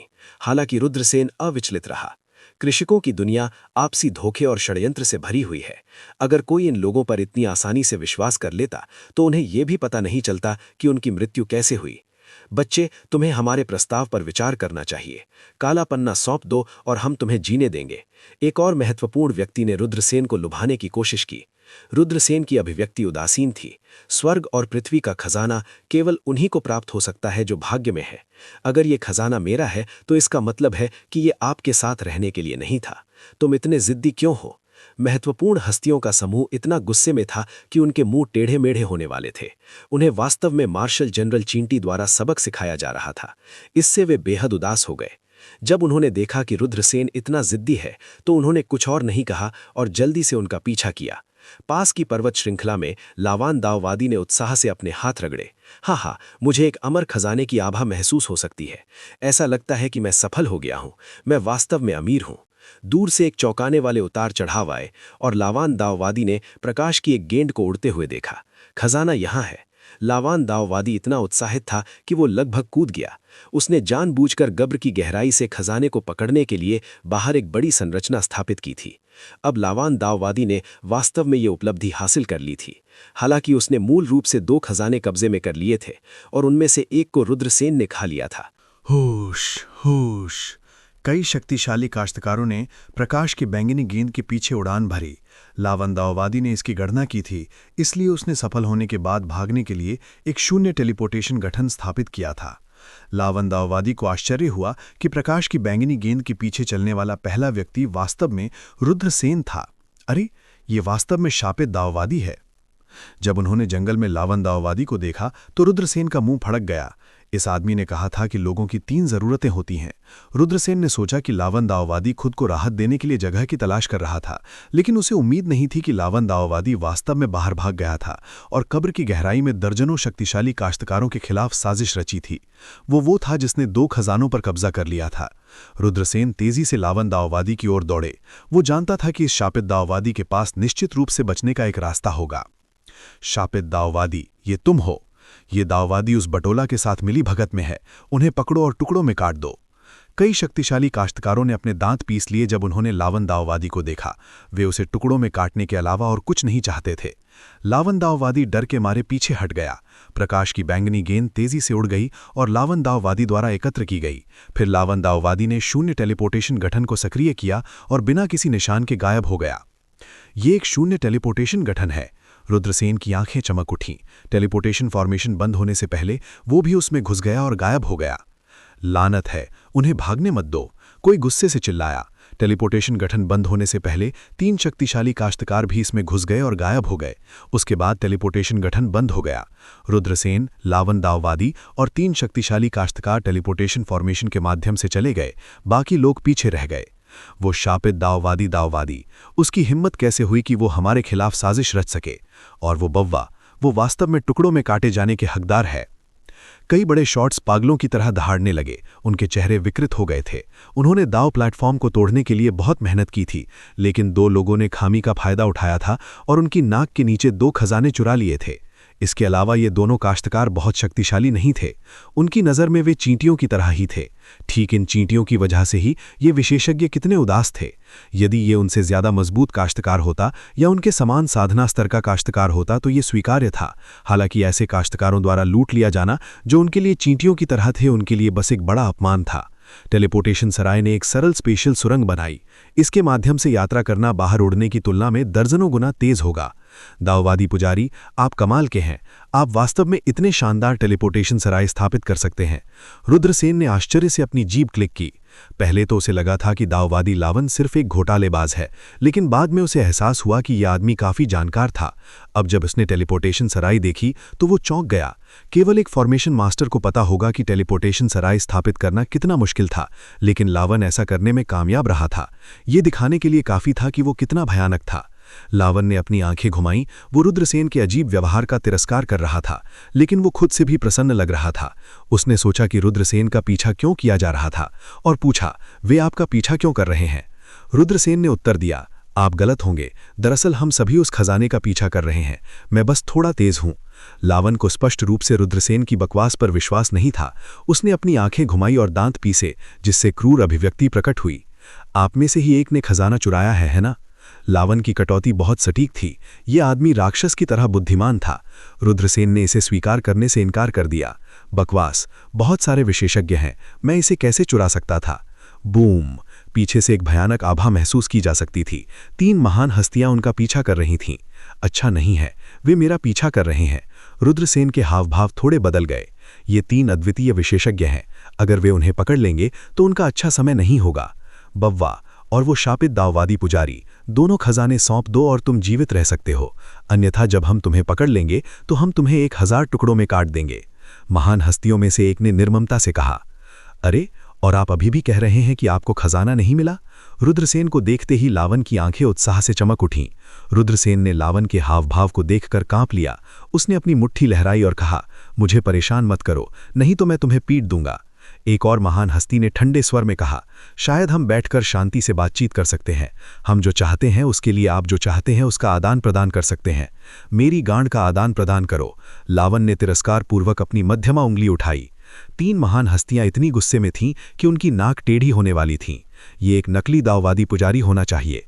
किसी दाववादी पुजारी को बाहर आते देखना बहुत दुर्लभ था, लेकिन जिन्होंने ऐसा किया वे सभी विशेषज्ञ थे। लावन जैसा बदमाश कैसे हो सकता है? चूंकि ऐसा है, हम केवल आप दोनों को मार सकते हैं, तीसरे बड़े शॉट ने ठंडे स्वर में कहा। उसने रुद्रसेन और ताववादी पुजारी पर मुक्का मारा। आकाशीय रोशनी प्रकट हुई और उन्होंने रुद्रसेन और ताववादी पुजारी को घेर लिया। युद्धवा इमर राजवंश की अमर सैन्य तकनीक, आप युद्धवा इमर राजवंश से हैं। इस हमले को देखकर लावन के हाव भाव बदल गए। युद्धवा इमर राजवंश अमर महाद्वीप में एक प्राचीन राजवंश था। कई प्राचीन राजवंशों में ये 10 महान राजवंशों में से एक था, जो मध्य पवित्र तिंग महाद्वीप के 4 महान राजवंशों के बाद दूसरे स्थान पर था। राजवंश का एक लंबा इतिहास था और ये बेहद शक्तिशाली था। लावन का लावन दुनिया में अद्वितीय था। युद्धवा इमर राजवंश, देवकाश आर्य, अर्ध आयु के किसान ने ठंडे स्वर में कहा। युद्धवा इमर राजवंश का शाही परिवार। लावन की अभिव्यक्ति काली हो गई। युद्धवा इमर राजवंश में केवल शाही परिवार का उपनाम आर्य था। आप काफी कुछ जानते हैं। देवकाश आर्य उदासीन दिखे। वो भयानक हमला पहले ही रुद्रसेन और ताववादी पुजारी की ओर बढ़ रहा था। विस्फोटक तकनीक, बैंग। रुद्रसेन ने एक आध्यात्मिक नियोजन मंत्र डाला और उसके पीछे की सुरंग में विस्फोट हो गया। सुरंग का विस्फोट आश्चर्यजनक था। इसने देवकाश आर्य के हमले को रोक दिया और पूरी सुरंग हिंसक रूप से हिल गई। 2 आत्मा गठन मास्टर, देवकाश आर्य और दोनों लोग उदास दिखे। सुरंग के खुलने से पहले ही वे दौड़ चुके थे। देवकाश आर्य ने उदासीन दिखा और ठंडे स्वर में कहा, तुम बच नहीं पाओगे। तुम्हारी खेती हमारी नज़र में चींटियों से ज्यादा कुछ नहीं है। भले ही तुम कुछ आध्यात्मिक सराय तकनीकें जानते हो, फिर भी तुम अंत में मर जाओगे। रुद्रसेन और असीम ताओवादी पुजारी उदास दिखे। वास्तव में 3 मजबूत काश्तकारों से बचना इतना आसान नहीं होने वाला था। सन सन सन सन 3 बड़े शॉट्स ने तेजी से उनका पीछा किया और धीरे धीरे रुद्रसेन और लावन के बीच की दूरी कम कर दी। जब तक हमें स्पेशल सुरंग के बाहर नहीं पहुंच जाते तो और कितने ली हैं? रुद्रसेन ने पूछा। लगभग 50 मील, लावन ने कहा। एक बार जब वे सुरंग छोड़ देंगे तो वे मुसीबत में पड़ जाएंगे। रुद्रसेन ने भौहें सिकोड़ी। उसे बुरा लग रहा था, लेकिन उसने ताओवादी पुजारी की ओर देखा। ताओवादी पुजारी शांत और बेपरवाह लग रहा था। लावन के पास अभी भी कोई रास्ता था? रुद्रसेन ने गुप्त रूप से लावन की हर हरकत पर ध्यान दिया। बूम! उनके पीछे 3 बड़े शॉट्स ने फिर से हमला किया। इस बार उनके हमले और भी भीषण और ज्यादा हिंसक थे। इसके अलावा उन तीनों ने एक साथ हमला किया। उनके शक्तिशाली हमले रुद्रसेन और लावन पर लक्षित थे। रुद्रसेन ने अपनी काली कछुआ ढाल निकाल ली, एक रक्षात्मक खजाना। काली कछुआ ढाल तेजी से आकार में बढ़ गई और रुद्रसेन और लावन के पीछे अवरोध बन गई। बैंग! जब 3 बड़े शॉट्स के हमले आए तो काली कछुआ ढाल की शक्तिशाली रक्षा वास्तव में नष्ट हो गई थी। काली कछुआ ढाल सीधे फट गई। एक शक्तिशाली रक्षात्मक खजाना नष्ट हो गया और रुद्रसेन और लावन को शक्तिशाली ऊर्जा द्वारा उड़ा दिया गया। वाह! उन दोनों ने खून की उल्टी कर दी। भले ही 3 महान हस्तियों के हमले वास्तव में उन पर नहीं पड़े, लेकिन केवल ऊर्जा शॉकवेव्स उन्हें घायल करने के लिए पर्याप्त थीं। अगर हमले सीधे उन पर पड़ते तो वे बहुत पहले ही मारे जा चुके होते। उनके सामने एक रोशनी प्रकट हुई। वे आखिरकार सुरंग के बाहर निकल चुके थे। बड़े लोगों में से एक ने उपहास करते हुए कहा, हम सुरंग छोड़ने वाले हैं, वे बच नहीं सकते। दूसरे बड़े शॉट की अभिव्यक्ति उदासीन थी, लेकिन उसका चेहरा हत्या के इरादे से भरा हुआ था। देवकाश आर्य की आंखें एक भयानक रोशनी से चमक उठीं। जब समय आएगा तो हम बिना किसी दया के उन दोनों को मार देंगे। सन सन! रुद्रसेन और लावन सुरंग से बाहर निकले और 3 बड़े शॉट्स उनके पीछे चले गए। देवकाश आर्य और अन्य के दिलों में हत्या का इरादा अपने चरम पर था। वे रुद्रसेन और लावन पर आक्रमण करने वाले थे, लेकिन इस समय दाववादी लावन ने जेड का एक टुकड़ा निकाला और इसे सक्रिय किया। घने एरे रून्स जेड से निकलकर एक दाव प्लेटफॉर्म बनाने के लिए जुड़ गए। टेलीपोर्टेशन प्लेटफॉर्म को देखकर देवकाश आर्य और अन्यों के चेहरे हरे हो गए। लावन टेलीपोर्टेशन प्लेटफॉर्म में कूद गया और फिर से गायब हो गया। रुद्रसेन लावन की हरकतों पर ध्यान दे रहे थे। लावन के टेलीपोर्टेशन प्लेटफॉर्म में कूदकर गायब होने के बाद रुद्रसेन भी टेलीपोर्टेशन प्लेटफॉर्म में कूद गया। वो प्रकाश से घिरा हुआ था और बिना किसी निशान के गायब हो गया। जेड ताबीज तब सिमट गया और क्षेत्र सामान्य हो गया। रुद्रसेन और लावन ने टेलीपोर्टेशन प्लेटफॉर्म का इस्तेमाल किया, क्या जाने कहां जाने के लिए। 3 बड़े शॉट्स भयानक रूप से दहाड़ने लगे। वे निर्वात में खड़े थे, उदास महसूस कर रहे थे और अपनी निराशाओं को बाहर नहीं निकाल पा रहे थे। उन्होंने अपनी हथेलियों से आसपास के जंगल पर हमला किया। Boom boom boom! पर्वत शिखरे और बड़े जंगल, वे सभी 3 क्रोधित बड़े शॉट्स द्वारा एक पल में नष्ट कर दिए गए। बूम! जैसे ही रुद्रसेन टेलीपोर्टेशन सराय से बाहर निकले, उन पर हमला हो गया। लावन दाववादी ने रुद्रसेन पर हथेली से प्रहार किया। ये हथेली का प्रहार रुद्रसेन के शरीर पर लगा और रुद्रसेन को उड़ाने के लिए भेज दिया। रुद्रसेन का भौतिक शरीर अत्यंत मजबूत था। वो ताओवादी पुजारी के हमले का सामना नहीं कर सकता, लेकिन वो गंभीर रूप से घायल नहीं था। लावन दाववादी फिर से दौड़ा और चिल्लाया, बी स्टार, मुझे पता था कि तुम ही हो जिसने मेरा खजाना चुराया है। इसे मुझे वापस दे दो। लावन दाववादी 1 सेकंड का सहयोगी था और अगले ही पल दुश्मन। आह! अगर आपको ये कहानी पसंद आई हो तो लाइक, शेयर और सब्सक्राइब जरूर करें मेरे channel Mukul the story teller को। और नीचे कमेंट करके बताइए कि आपको अगली कहानी किस विषय पर चाहिए। मिलते हैं अगली कहानी में। धन्यवाद।